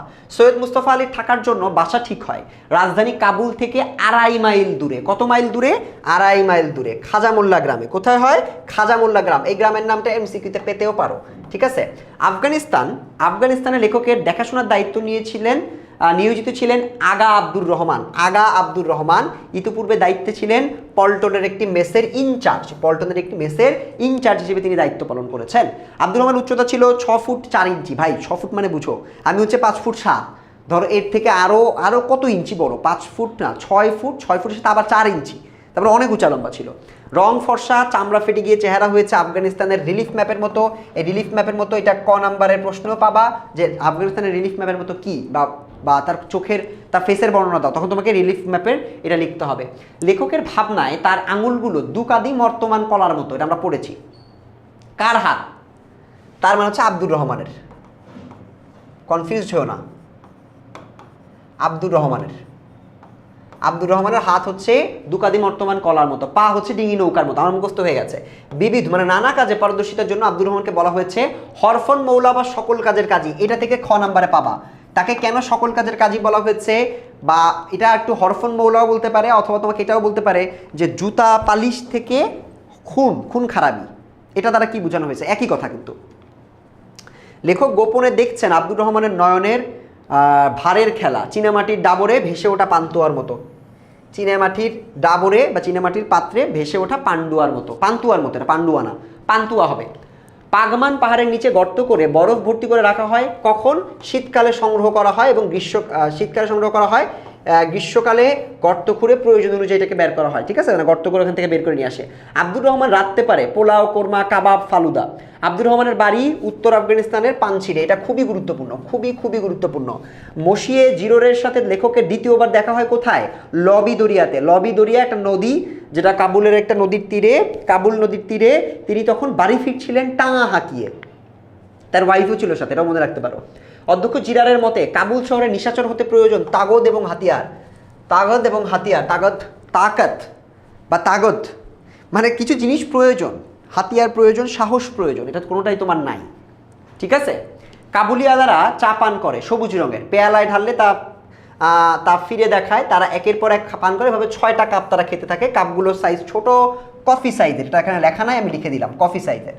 আব্দুর রহমান প্রথমে লেখককে পরিবেশন করে গামলা ভর্তি মাংসের কোরমা, গামলা ভর্তি মাংসের কোরমা,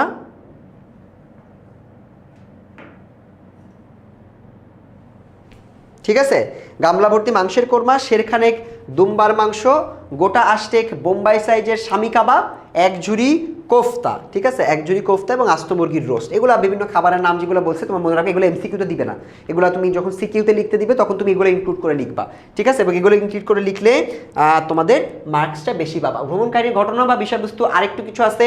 আব্দুর রহমানের মতে পানশিরের মানুষ পায়ে হাঁটে না, চলে বাতাসের উপর ভর করে। শীতকালে পায়ে হাঁটে না, বাতাসের উপর ভর করে মানে হচ্ছে জীবনযাপন অনেক সহজ, সেই অর্থে এখানে বোঝানোর চেষ্টা করছে। শীতকালে পানশিরে প্রচুর বরফ পড়ে, সে সময় বরফ ঢাকা পড়ে, পাহাড়, নদী, গাছপালা সব কিছু অনেক বেশি ঢেকে যায়।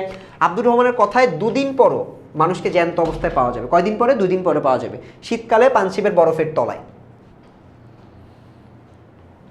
ঠিক আছে। তো আমাদের গল্পটা আমাদের মোটামুটি পড়া শেষ। এবারে আমরা এই গল্পের ভাবার্থগুলো একটু নিজেদের মতো করে উপলব্ধি করার চেষ্টা করি এবং যে অংশগুলো থেকে বারংবার প্রশ্ন আসতে দেখা গেছে ওই প্রশ্নগুলো একটু আমরা বোঝার চেষ্টা করি, ঠিক আছে। এখানে আমাদের প্রবাসী বন্ধু, এখানে একজন, আমি যখন প্রবাসে গেলাম, ফ্রান্সের যে ব্যক্তি আমাকে, যে অধ্যক্ষ, সে আমাকে একজন মানুষ দিলেন। সেই মানুষটা কতটা আতিথেয়, মানে অতিথি পরায়ণ এবং তার আতিথেয়তা কতটা ভালো ছিল। প্রথম দিনেই এত এত রান্নাবান্না করছে এবং সে মনে করে মানুষ আসলে খেতে পারা উচিত প্রাণ ভরে, এবং এই প্রাণ ভরে যদি মানুষ খেতে না পারে তার মানে তার কোনো একটা রোগ বালাই আছে। পৃথিবীর কাবুলের শহরের মনে হয় এলাকাটা দূষিত এলাকায় থাকতে থাকতে মানুষের খিদা মরে গেছে, খিদা মরে যাওয়ার কারণে মানুষ খাইতে পারে না। এবং সে খুবই মানে সুইট একটা পার্সন, আব্দুর রহমান, আগা আব্দুর রহমান। তার আতিথেয়তা আমরা দেখেছি এবং তার সে এতটা আতিথেয় পরায়ণ, সে নিজের গুরুকে, মানে গুরু না, তার যে যার মালিক, সে মালিককে সে নিজের এলাকাতে দাওয়াত দিয়েছেন এবং দাওয়াত দেওয়ার পরে সে চিন্তা করেছেন ওখানে যদি আপনি যান, গিয়ে ওই পরিবেশটা এত সুন্দর করে ব্যাখ্যা করছে, ওই সুন্দর পরিবেশে গেলে পরিষ্কার বাতাসে আপনার মনের ময়লা, বুকের ময়লা, পেটের ময়লা, সব ময়লা সব পরিষ্কার হয়ে যাবে, রোগবালাই থেকে আপনি মুক্তি পাবেন এবং তখন ফিরে আসলে একটা দুম্বা খাবেন, এক ডোক পানি খাবেন, মনে হবে আপনার খিদা লাগছে আবার, তার মানে এত খাইতে পারবেন তখন, বডিটা এত সুস্থ থাকবে। সো এইটাই মূলত এই গল্পের একটা স্টোরি লাইন এবং এই স্টোরি লাইনে আমরা অনেক ভ্রমণ কাহিনীর থেকে আমরা অনেকগুলো আতিথেয়তা এবং অনেকগুলো গুরুত্বপূর্ণ বিষয় শিখতে পেরেছি। এবার আমরা এই সৃজনশীলগুলো একটু একটু করে দেখব, সৃজনশীলগুলো একটু অ্যান্সার করার চেষ্টা করব, তার মধ্য দিয়ে আমাদের ক্লাসটা আমরা শেষ করব। চলো সৃজনশীলগুলো দেখা যাক। রবীন্দ্রনাথ ঠাকুরের ছেলেবেলায় ব্রজেশ্বর ছিল তাদের বাড়ির চাকরদের সর্দার। এটা ঢাকা বোর্ডের প্রশ্ন। আমি তোমাদেরকে বলেছি না যে আজকে আমরা পড়বো এবং পড়ার সাথে সাথে কোথা থেকে বোর্ড প্রশ্ন আসে এটাও দেখিয়ে দিয়েছি। এবার আমরা বোর্ড প্রশ্ন, এটা থেকে সিকিউ বেশি আসে, এই জন্য সিকিউ দেখাচ্ছি, সলভ করে দিই সিকিউ। আসো, রবীন্দ্রনাথ ঠাকুরের ছেলেবেলায় ব্রজেশ্বর ছিল তাদের বাড়ির চাকরদের সর্দার। বাড়ির ছোটদের তত্ত্বাবধানেও খাবার পরিবেশনের দায়িত্ব ছিল ব্রজেশ্বরের উপর। ছোটরা খেতে বসলে সে সবাইকে একটি একটি করে লুচি আলগোছে দুলিয়ে জিজ্ঞেস করতো আর দেবে কিনা। রবীন্দ্রনাথ তার মনোভাব বুঝতে পেরে লুচি, দুধ ইত্যাদি খাবারে নিজের অনীহা প্রকাশ করতেন। বেঁচে যাওয়া এসব খাবার চলে যেত ব্রজেশ্বরের আলমারিতে। আব্দুর রহমান কার মতো লেখকের মুশকিল আসান করবেন? এখানে আমরা দেখেছি সে মুশকিল আসান করে দিবে। এখানে একটা নাম লেখা ছিল, ওই নামটা জ্ঞানমূলক প্রশ্নের, ওই নামটা তোমরা সুন্দর করে লিখে দিবা। আব্দুর রহমান তার গোঁফ কামিয়ে ফেলার কথা বলেছিলেন কেন? এখানে আমাদেরকে সুন্দর করে একটু বুঝতে হবে। তার গোঁফ কামিয়ে ফেলার একটা কারণ তিনি বলেছিলেন যে সে যখন পানশিরে দাওয়াত দিলেন, মানে তার বাড়িতে, হ্যাঁ তার বাড়িতে যখন দাওয়াত দিলেন, কার বাড়িতে? আব্দুর রহমানের বাড়িতে যখন দাওয়াত দিলেন, সো আব্দুর রহমানের বাড়িতে যে দাওয়াত দিচ্ছে এবং দাওয়াত দেওয়ার পর বলছে যে আপনি এখানে যাবেন, আপনি এখানে গিয়ে যখন থাকবেন, থাকার পর নিঃশ্বাস নেবেন, সেই নিঃশ্বাসে আপনার মন ভরে যাবে, আপনার রোগ বালাই বের হয়ে যাবে, আপনার শরীর ভালো লাগবে, ঠিক আছে, আপনি বরফের নিচে ওম পাবেন, 2 দিন পর আপনাকে জীবিত পাওয়া যাবে, পরিবেশটা অনেক ভালো। সে এই যে এত এত কথাবার্তা বলছে, বলছে যে আপনি তারপর একটা দুম্বা খাইতে পারবেন, আস্ত দুম্বা, এবং আপনি এক ঢোক পানি খেলে আপনার আবার খিদা লাগবে, আপনি খেতে পারবেন অনেক বেশি, আপনার খাওয়ার অভ্যাসটা বাড়বে। সে এটা যদি না মিলে, যা যা বলছি যদি আপনার সত্যি না হয়, আমার গোফ আমি কামাই ফেলবো, অথবা আমার গরদান আমি নামাই ফেলবো, আমার গরদান আপনি কেটে ফেলবেন, বলছে না আমার গরদান। সো এই প্রত্যেকটা 2টা জিনিসকেই আমি মূলত দেখতে পেয়েছি। এটা একটা চ্যালেঞ্জ হিসেবে আব্দুর রহমান নিয়েছিলেন যে আমার গোফ আপনি কামাই ফেলবো যদি আমার কথা সত্যি না হয়, সেই অর্থে। গ নাম্বার, উদ্দীপকের ব্রজেশ্বর এবং প্রবাস বন্ধু গল্পের আব্দুর রহমানের মাঝে আচরণগত যে বৈসাদৃশ্য ফুটে উঠেছে তা ব্যাখ্যা করো। রবীন্দ্রনাথ ঠাকুর ছোটবেলায় ব্রজেশ্বর ছিল তাদের বাড়ির চাকরদের সর্দার। বাড়ির ছেলেরা তত্ত্বাবধানে খাওয়া দিয়েছিল ব্রজেশ্বরের উপর। ছোটরা খেতে বসলে একটি করে লুচি আলু গোছে দুলিয়ে জিজ্ঞেস করতো আর দেবে কিনা। রবীন্দ্রনাথ তার মনোভাব বুঝতে পেরে লুচি দুধ ইত্যাদি খাবারে নিজের অনীহা প্রকাশ করতেন। সো এখানে আমরা দেখছি যে ব্রজেশ্বর এবং প্রবাস বন্ধু গল্পের আব্দুর রহমান ছিল অনেক বেশি মনিবদেরকে খাওয়াতে চেতেন, এবং সেই চাইতেন যে খাই, যত বেশি খেতে পারে সে খাবার দাবার অফার করতেন। একটা শেষ হলে আরেকটা নিয়ে আসতো। কী করছে, মাংস আনছে, তারপর হচ্ছে সে তোমার ফালুদা নিয়ে আসছে, ফালুদা খেতে না পারলে আঙুর নিয়ে আসছে, আঙুরগুলোর সাথে বরফ ঘষে দিয়েছে। তার মানে অতিথিদেরকে সে খুব বেশি ভালোবাসতেন এবং তিনি তার মনিবকে খুব সুন্দর করে খাওয়াতে পছন্দ করতেন, ঠিক আছে, জিনিসটা তার ভালো লাগতো। কিন্তু আমরা গল্পে আমরা দেখতে পাচ্ছি ব্রজেশ্বর সে একটা করে দিত, এবং সে হয়তো নিজের আলমারিতে নেওয়ার জন্য সে বেশি করে দিতে চাইতেন না, তার মানে নিজে অনেক বেশি খাদক প্রবণ ছিলেন। কিন্তু আমরা আব্দুর রহমানকে কিন্তু অতিথিদেরকে আরও বেশি টেক কেয়ার করতে দেখেছি। সেখানে আমরা অবশ্যই একটা খুব গুরুত্বপূর্ণ পার্থক্য এখানে আমরা দেখতে পাচ্ছি। ব্রজেশ্বর এই লোকটা খুব ভালো না, এবং সে খাবার দাবার দেওয়াতেও খুব ভালো ছিল না, এবং খাবার দাবার সে নিজের আলমারিতে নিয়ে যেত। বাট আব্দুর রহমান এমন একজন মানুষ ছিল, খেতে তো দিতই, যদি না পারতো তখন খাবার বেশি বেশি কী করলে খেতে পারবে সেই বুদ্ধিটাও সে ওখানে বলে দিত। সো এখানে অবশ্যই আমার ব্রজেশ্বর এবং আমাদের আব্দুর রহমান দুজন আকাশ আর পাতাল একই ধরনের। উদ্দীপকটি প্রবাস বন্ধু গল্পের মূল ভাবকে তুলে ধরতে ব্যর্থ হয়েছে। ভেরি গুড, এটা ব্যাখ্যা করা খুব ইজি, কারণ উদ্দীপকটি প্রবাস বন্ধু, এই প্রবাস বন্ধু গল্পের একটা নির্দিষ্ট মূল ভাব আমরা পড়েছি। এটা 5 নাম্বার সিকিউ কেন, কারণ এটা হচ্ছে আমাদের 4টা তো আমরা আগের গল্পে পড়েছি, হ্যাঁ, এই গল্পে আমরা 5 নাম্বার থেকে শুরু করেছি। সো এখানে আমাদের প্রবাস বন্ধু গল্পের মূল ভাবটা কী ছিল? প্রবাস বন্ধু গল্পের মূল ভাবটা হচ্ছে একজন ব্যক্তি যখন ভ্রমণে গেল তখন তার আব্দুর রহমানের সাথে পরিচয় হয়, এবং আব্দুর রহমান খুবই ভালোভাবে আতিথেয়তা করে।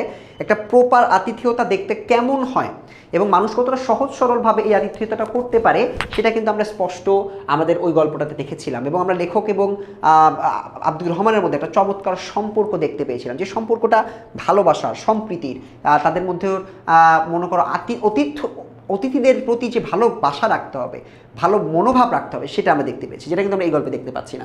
এই গল্পে আমরা দেখতেছি প্রবাস বন্ধু গল্পের মতো হয়তো খাবারের দিকটা একটু মিল আছে, বাট বেশিরভাগ অংশে যেটা মিল নাই সেটা হচ্ছে আতিথেয়তার একটা রূপ, কোনো নির্দিষ্ট গ্রামের ব্যাখ্যা ওখানে নাই, পরিবেশের যেখানে গেলে মানুষজন শান্তিতে নিঃশ্বাস নিতে পারবে এটার ব্যাখ্যা ওখানে নাই। সো এই জিনিসগুলো আমরা এখানে মিসিং দেখতে পাচ্ছি, এবং মিসিং দেখতে পাওয়ার কারণে উদ্দীপকের প্রবাস বন্ধু গল্পের মনোভাবকে তুলে ধরতে সম্পূর্ণরূপে ব্যর্থ হয়েছে। সম্পূর্ণরূপে বলার দরকার নেই, বলো ব্যর্থ হয়েছে। দেখো এটা দেখো, রাজশাহী বোর্ড 2023-এর প্রশ্ন। তোমরা রাজশাহী বোর্ডে আছো, বোর্ড পরীক্ষার প্রশ্ন কিন্তু সব বোর্ডেই একটু কনফিউজিং হয়। বাংলাতে সিকিউতে যত বেশি মার্ক তুমি আগায় রাখবা, এমসিকিউতে 2-1টা ভুল গেলে ওই মার্কগুলো এগিয়ে যাবে। সিকিউতে কিন্তু তোমার অবশ্যই প্রত্যেকটা সিকিউতে 8, 9 তোমার ইজিলি পাওয়া সম্ভব। 1, 2, 3, 3 দিতেই পারে তোমাকে। আমি তো 1, 2, 3, 3 করে পেতাম। 1 কতে 1, 2-এ 2, গতে 3 দিত। বোর্ড পরীক্ষায় মার্ক ভালোই দেয় যদি তোমার কপাল খারাপ না থাকে। আর ঘ নাম্বারে 4 দিত না, ঘ নাম্বারে 3 দিত, ঠিক আছে। সো 1, 2, 3, 3 পেলে 9 পেতাম। 8 তো পেতাম, 8 তো এভারেজে অবশ্যই পাওয়া যায়। সো এখানে তোমাকে অবশ্যই 9 টার্গেট করে সিকিউগুলো খুব ভালো করে এক্সট্রা করে লিখতে হবে, এবং ফরম্যাট আছে একটা, কয়টা প্যারা হবে, বুলেট পয়েন্টগুলো কীভাবে দিতে পারো, লাইনগুলো কীভাবে মার্ক করবা, সৌন্দর্য কীভাবে মেনটেন করবা, মূল ভাব কোথায় কোনটা লিখবা, প্রথম লাইনে উত্তর দিয়ে দিবা কিনা, এগুলো ইম্পর্টেন্ট, ঠিক আছে। বরফ আসে কোথা থেকে? বরফ আসে পাহাড়ের নিচের যে গর্তটা আছে, গর্ত থেকে আসে।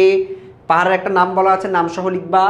কাবুলের হাওয়া তো হাওয়া নয়, আতশবাজির হুলকা, হুলকা না, এখানে ধোয়া এটা বোঝানো হয়েছে, নাম্বারটা লেখা ছিল। সো কেন এই কথা বলা হয়েছে বুঝিয়ে লিখো। এই কথাটা বলার পেছনে একটা প্রেক্ষাপট আছে। প্রেক্ষাপটটা আমি যদি 1 বাই 1 লিখি, প্রথমে হচ্ছে তাকে খাবার দেওয়া হলো, হ্যাঁ, খাবার যখন দেওয়া হলো, খাবার সে খেতে পারলো না। আমাদের যে লেখক খাবার খেতে পারলো না, খেতে না পারলে আব্দুর রহমান বলল, আপনার মনে হয় খাবার পছন্দ হয়নি, খাবার পছন্দ হয়নি বলতেছে। সো যখন বলছে পছন্দ হয়নি, তখন লেখক বলতেছে না, আমার খিদে কম। সো এই যে খিদে কম কথাটা বলছে, খিদে কম বলা মাত্র আব্দুর রহমান ব্যাখ্যা করা শুরু করছে, আমাদের এখানকার হাওয়া এত খারাপ, আমাদের এখানকার পরিবেশ এত বাজে, এবং এই বাজে পরিবেশের কারণে মানুষজন, মানে যেহেতু পরিবেশটা একটু খারাপ, এ কারণে মানুষজন শরীরটা আসলে ভালো নাই, তোমার অনেক বেশি রোগ বালাই আছে, মানুষজনের খিদে পায় না। সো লেখক না আব্দুর রহমান এই জন্য বলছে খেতে পারতেছেন না, কাবুলের হাওয়া তো হাওয়া নয়, আতশবাজির ধোঁয়া, যার ফলে মানুষজনের পেট শরীর খারাপ, এই জন্য মানুষজনের খিদে পাবে না। খিদে পাবে কীভাবে? মানুষজন তো একটা বাজে দূষিত পরিবেশে বসবাস করতেছে। সেখানে দূষিত পরিবেশটাকে নির্দেশ করার জন্য এবং মানুষের যে ক্ষুধা পায় না, এই সমস্যাটাকে অ্যাড্রেস করার জন্য লেখক বলেছে আমাদের কাবুলের হাওয়াকে আতশবাজির ধোঁয়া বলা হয়েছে, এটা বলেছে হচ্ছে আব্দুর রহমান। সো এটা কি আমরা বুঝতে পেরেছি? আচ্ছা, এবার যে গ নাম্বারে, উদ্দীপকের ফুলবাবুর সেবা যত্ন পাওয়ার বিষয়টি প্রবাস বন্ধু রচনার কোন দিকের ইঙ্গিত করে? ব্যাখ্যা করো। উদ্দীপকের ফুলবাবুর সেবা যত্ন পাওয়ার বিষয়টি প্রবাস বন্ধু রচনার কোন দিককে ইঙ্গিত করে? ফুলবাবু সম্পর্কে একটু পড়ি। ফুলবাবু বাংলাদেশ থেকে চিকিৎসার উদ্দেশ্যে কলকাতায় যান। তার বন্ধু রবিন, ফুলবাবুর বন্ধু রবিন তাকে দেখাশোনার কাজে সোমেনকে নিয়োজিত করে। রান্নাবান্না, ঘর গোছানো, বাজার করা, কোনো কাজে অলসতা নেই সোমেনের। আন্তরিকতার সাথে সে ফুলবাবুর সেবা যত্ন করে। দেশে ফেরার সময় হলে ফুলবাবু সোমেনকে সঙ্গে নিয়ে যেতে চাইলে সে বলে, এদেশ ছেড়ে আমি কোথাও যাব না বাবু, খাই বা না খাই দেশের মাটি আঁকড়ে পড়ে থাকতে চাই। উদ্দীপকের ফুলবাবুর সেবা যত্ন পাওয়ার বিষয়টি প্রবাস বন্ধু রচনার কোন দিককে ইঙ্গিত করে? প্রবাস বন্ধু রচনার আব্দুর রহমানের যে সেবা করার প্রবণতা এবং আমাদের লেখকের যে সেবা গ্রহণের প্রবণতা, আন্তরিক যে সেবা প্রদান করা হয়েছিল, এই সেবা পাওয়ার দিকটি এখানে খুব সুন্দর করে প্রকাশ করা হয়েছে। আতিথেয়তার বিষয়টি এখানে প্রকাশ করা হয়েছে এবং মানুষের প্রতি মানুষের যে লয়্যালটি, এটার কথা এখানে প্রকাশ করা হয়েছে। সো আমরা কিন্তু এখানে খুব স্পষ্টভাবে দেখতে পাচ্ছি যে প্রবাস বন্ধু রচনার সেবা, আতিথেয়তার বিষয়টি স্পষ্টভাবে এই উদ্দীপকে ফুলবাবুর মধ্যে, আমরা ফুলবাবুর সেবা যত্ন পাওয়ার বিষয়টির মধ্যে দেখতে পাচ্ছি। উদ্দীপকের সোমেন, হ্যাঁ, উদ্দীপকের সোমেন এবং প্রবাস বন্ধু রচনার আব্দুর রহমান দুজনেই স্বদেশ প্রেমে উদ্দীপ্ত, মন্তব্যটি নিরূপণ করো। এটা তোমাদের নিরূপণ তোমরা করতে পারবা। হ্যাঁ, আমরা আব্দুর রহমান এবং আমাদের যে এই গল্পের সোমেন, দুজনের কিন্তু দেশপ্রেম প্রকাশের ভাবটা আলাদা ছিল। তোমরা কিন্তু সরাসরি লিখে দিলে বিপদে পড়বা। এটা সরাসরি এভাবে উত্তর দেওয়া যাবে না। সরাসরি কেন উত্তর দেওয়া যাবে না? তোমাকে এখানে কয়েকটা জিনিস একটু বুঝতে হবে, তোমাদের কয়েকটা জিনিস বুঝতে হবে। সেটা হচ্ছে আব্দুর রহমানের যে দেশপ্রেমটা, এই দেশপ্রেমটা আমরা দেখেছি আব্দুর রহমানের বর্ণনায়। অর্থাৎ আব্দুর রহমান যখন বলল যে উস্তাদ বা লেখককে যখন বলল যে আপনি খেতে পারতেছেন না, কেন খেতে পারতেছেন না? তার কারণ হলো আপনার পরিবেশটা অনেক বেশি দূষিত। পরিবেশটা দূষিত হওয়ার কারণে ধোঁয়াটা আতশবাজির ধোঁয়ার মতো হয়ে গেছে, নিঃশ্বাস নিলে আপনার ভিতরটা দূষিত হয়ে যাচ্ছে, এর ফলে আপনার খিদা পাচ্ছে না, খিদা না পেলে আপনি খেতে পারতেছেন না, খেতে না পারলে এটা আব্দুর রহমানের কাছে খারাপ লেগেছে। এটার প্রেক্ষাপট থেকে আব্দুর রহমান চলে গেছে দেশপ্রেমে। আব্দুর রহমান বলতেছে যে আপনি যদি আমার এলাকা পানশিরে যান, ওই এলাকায় আপনি যাবেন যে পরিবেশটা এত ভালো, চারিদিকে বরফ পড়ে, আপনার 7 দিন টানা বরফ পড়তে থাকবে, আপনি জানালায় বসে দেখলে আপনার প্রাণটা জুড়িয়ে যাবে। এটা একটা তার স্বদেশের একটা ভালো দিক সে এখানে বলার চেষ্টা করলো। 2 নম্বরে বললো আকাশটা অনেক সুন্দর, হ্যাঁ, আপনি সানগ্লাস পরে আপনাকে বের হইতে হবে, যখন বরফ পড়া বন্ধ হওয়ার পর যখন রোদ্দুর পড়ে তখন কীরকম পরিবেশ হয়, এটা সে ব্যাখ্যা করার চেষ্টা করেছে। সে বলেছে যে আপনি যদি বাইরে বের হন, কবলে পড়েন, ঝড়ের কবলে পড়েন, আপনি পড়ে যাবেন, আপনি হারিয়ে যাবেন, আপনাকে খুঁজে পাওয়া যাবে না। এবং আপনি বরফের বিছানায় শুয়ে পড়লে আপনার উপরে আরেকটা চাদর তৈরি হয়ে যাবে বরফ দিয়ে, এবং ওই চাদরের নিচে ওম হবে, গরম হবে, অর্থাৎ আপনার ভালো লাগবে, 2 দিন পর আপনাকে জ্যান্ত পাওয়া যাবে। সো এখানে আমরা আব্দুর রহমানের যে অমূলক না যে ব্যাখ্যাগুলো ছিল, খুবই এক্সাজারেট করে সে বলছে, হয়তো তার ভালোবাসা থেকে বলেছে, দেশের প্রতি সম্প্রীতি থেকে বলেছে, এই অতি উৎসাহিত বাক্যগুলো এবং তার যে মালিককে যে ফেরত যেতে বলা, যে আমার পানশিরে আপনি চলেন, ওখানে গেলে আপনি খাওয়া দাওয়া করে একটা দুম্বা খেয়ে এক ডোক পানি খাবেন, আপনার মনে হবে আপনি সব খেয়ে ফেলছেন। এই প্রত্যেকটা জিনিস আপনি ফিল করতে পারবেন যদি কিনা আপনি আমার গ্রামে যান। এবং এই গ্রামটাকে অনেক সুন্দর বলে সে পোর্ট্রে করছে। সো এটা তার একটা ভালোবাসার বহিঃপ্রকাশ, দেশপ্রেম। বাট উদ্দীপকে কিন্তু আমরা এই দেশপ্রেম দেখি না, উদ্দীপকে আমরা একটা ভিন্ন ধর্মের দেশপ্রেম দেখি। সেই দেশপ্রেমটা হচ্ছে দেশের থেকে যাওয়ার যে দেশপ্রেম। আব্দুর রহমান কিন্তু দেশের থেকে নাই, চলে আসছে। তো আব্দুর রহমানের প্রেমটা মুখে সৌন্দর্য বর্ণনায় শো হয়েছে, আর এখানে আমরা সৌমেনেরটা দেখতে পাচ্ছি। সৌমেন তাকে যতই যেতে বলা হয় সে তার নিজের দেশটাকে ঘিরে আটকে রাখতে চায়, থাকতে চায়, সেই থাকাটা আমরা এখানে দেখতে পেয়েছি। সো আমরা এখানে উদ্দীপকের সৌমেন এবং প্রবাস বন্ধুর আব্দুর রহমান দুজনেই স্বদেশপ্রেম উদ্দীপ্ত হলেও আমরা বলবো যে ভিন্ন ভিন্নভাবে তারা স্বদেশপ্রেমকে দেখিয়েছে এবং উক্তিটি অবশ্যই যথার্থ। ক্লিয়ার সবার? ওকে, আরও একটা সিকিউ দেখব। এই সিকিউটা আসছে চট্টগ্রাম বোর্ডে। চিটাগাংয়ের কারা কারা আছো? যারা চিটাগাং থেকে আমার ক্লাসটি দেখছো তারা চিটাগাং বোর্ডের এটা 2023 সালের প্রশ্নটা সলভ করো আমার সাথে। 2023 সালের প্রশ্নটা আসছে, শীতকালীন অবকাশে সেনাজ তার বাবা মায়ের সাথে শেরপুরে বেড়াতে যায়। শীতকালীন অবকাশে সেনাজ তার বাবা মায়ের সাথে শেরপুরে বেড়াতে যায়, সেখানকার সবুজ শ্যামল প্রকৃতি আর গারো পাহাড়ের সৌন্দর্যে সে বিমোহিত হয়। সেনাজ, ঠিক আছে, শেরপুরে এই এলাকার বিভিন্ন দৃষ্টিনন্দন দৃশ্যাবলী সবাই মিলে উপভোগ করে এবং গারো আদিবাসীদের সুন্দর ব্যবহার অভিভূত হয়। অখোভা শব্দের অর্থ কি? এই অখোভা শব্দের অর্থ এখানে বলা আছে। বিদায় যখন দিচ্ছিল তখন অখোভা বলে। আব্দুর রহমানকে এটা শুভেচ্ছা বার্তা দেওয়ার চেষ্টা করে, ঠিক আছে। আব্দুর রহমানকে নরদানব বলার কারণ কি? এই নরদানব বলার কারণটিকে তোমাকে সুন্দর করে ব্যাখ্যা করতে হবে। কি কি জিনিস ব্যাখ্যা করবা এখানে? নরদানবের বিষয়টি তোমাকে তার চোখ, তার উচ্চতা, তার হাত, তার হাতের আঙুল, ঠিক আছে, কলার মতো হাতগুলোকে ঝুলে আছে বলতেছে, উচ্চতা 5-6 ফুট প্লাস। সো এই প্রত্যেকটা জিনিসকে তুমি এখানে বলবা এবং বলার পর বলবা যে লেখক এখানে আসলে বলার চেষ্টা করছে যে এ এতটাই উঁচু লম্বা এবং এতটাই জোয়ান এবং দেখতে এতটাই বেশি বড়, চওড়া, লম্বা, এই কারণে লেখক বলছে যে আমি 2টা নরদানব দেখছি, তার মধ্যে একটা হচ্ছে আমাদের আব্দুর রহমান। সো আব্দুর রহমানকে নরদানব বলার কারণ হচ্ছে তার উচ্চতা, তার শারীরিক বৈশিষ্ট্য এবং তার ফিজিক, ঠিক আছে। আচ্ছা, উদ্দীপকের সেনাজের দেখা সৌন্দর্য প্রবাস বন্ধু ভ্রমণ কাহিনীর কোন দিকটি প্রতিফলিত হয়েছে? সেনাজের সৌন্দর্য সে বিমোহিত হয়, সেখানকার সবুজ শ্যামল প্রকৃতি আর গারো পাহাড়ের সৌন্দর্যে সে বিমোহিত হয়। সেখানে আমরা সেনাজের যে সৌন্দর্য দেখতে পাচ্ছি, এই সৌন্দর্যের সাথে যদিও আমাদের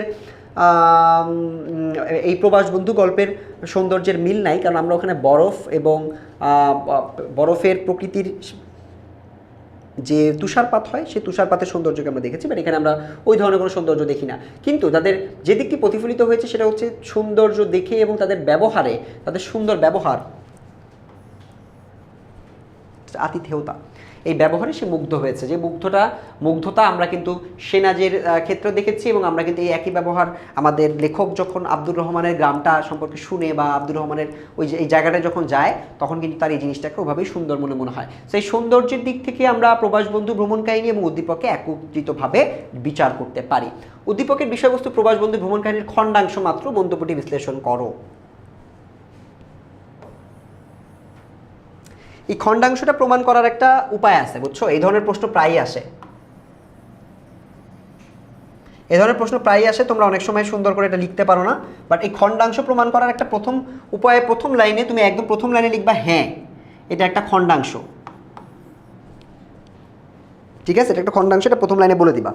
বলার পরে তারপর তুমি প্রথমে আলোচনা করবা যে আমাদের উদ্দীপকের বিষয়বস্তুটা কি। উদ্দীপকের বিষয়বস্তু শুধুমাত্র একজন ভ্রমণ করতে গিয়ে উদার না, এটাকে বলে কনভিন্সড হয়েছে, বিমোহিত হয়েছে, এটুকু।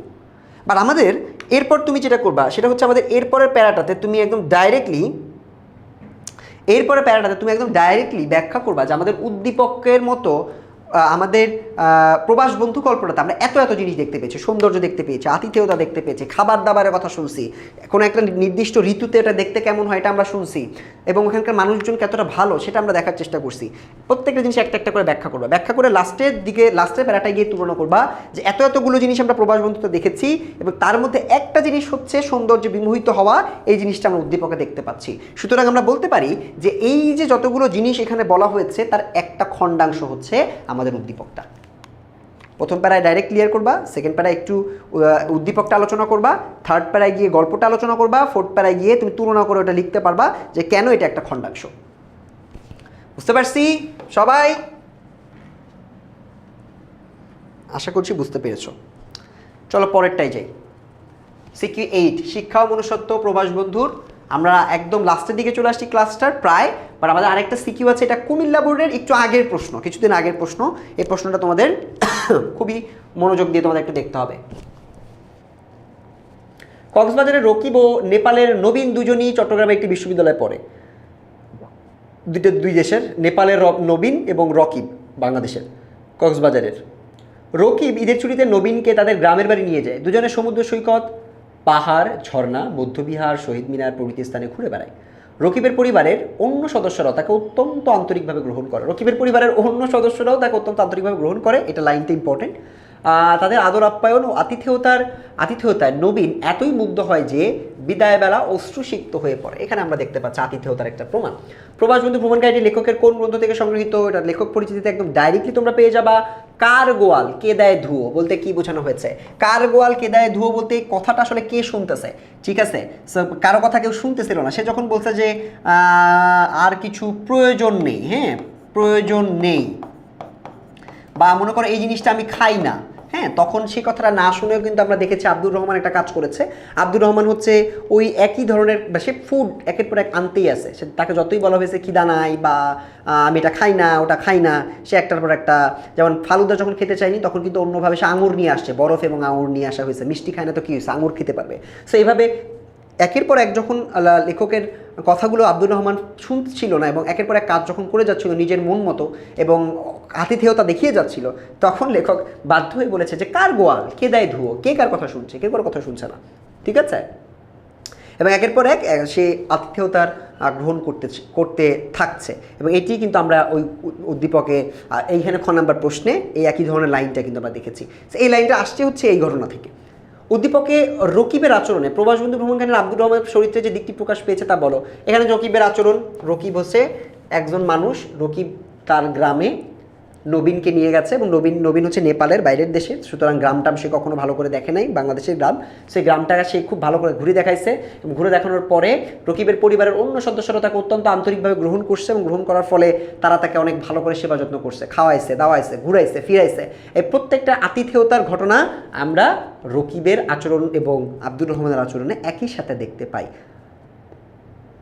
আব্দুর রহমানের অতিথি পরায়ণতা, এই যে গুণটা, এই গুণটা আমরা উদ্দীপকের রকিবের মধ্যে স্পষ্টভাবে দেখতে পাই। প্রবাস বন্ধু ভ্রমণ কাহিনীর লেখক ও উদ্দীপকের নবীন এক নয়, তুমি কি মন্তব্যের সাথে একমত?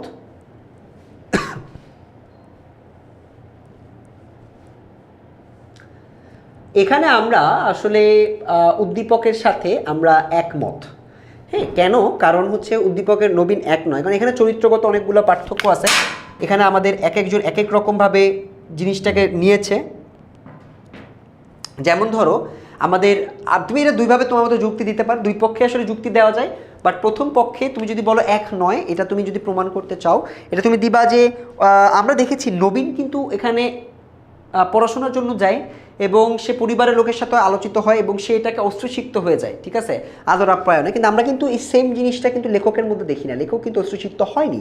লেখক যদিও এটাকে অনেক বেশি অ্যাকসেপ্ট করেছে, অ্যাপ্রিসিয়েট করেছে, বাট তাদের দুজনের ভালোবাসা প্রকাশের ধরনটা কিন্তু আলাদা ছিল, ঠিক আছে? সো এখানে তুমি চাইলে তোমার এই যে পুরো ব্যাপারটিকে তুমি এভাবে কল্পনা করতে পারো যে তারা দুজনেই তাদের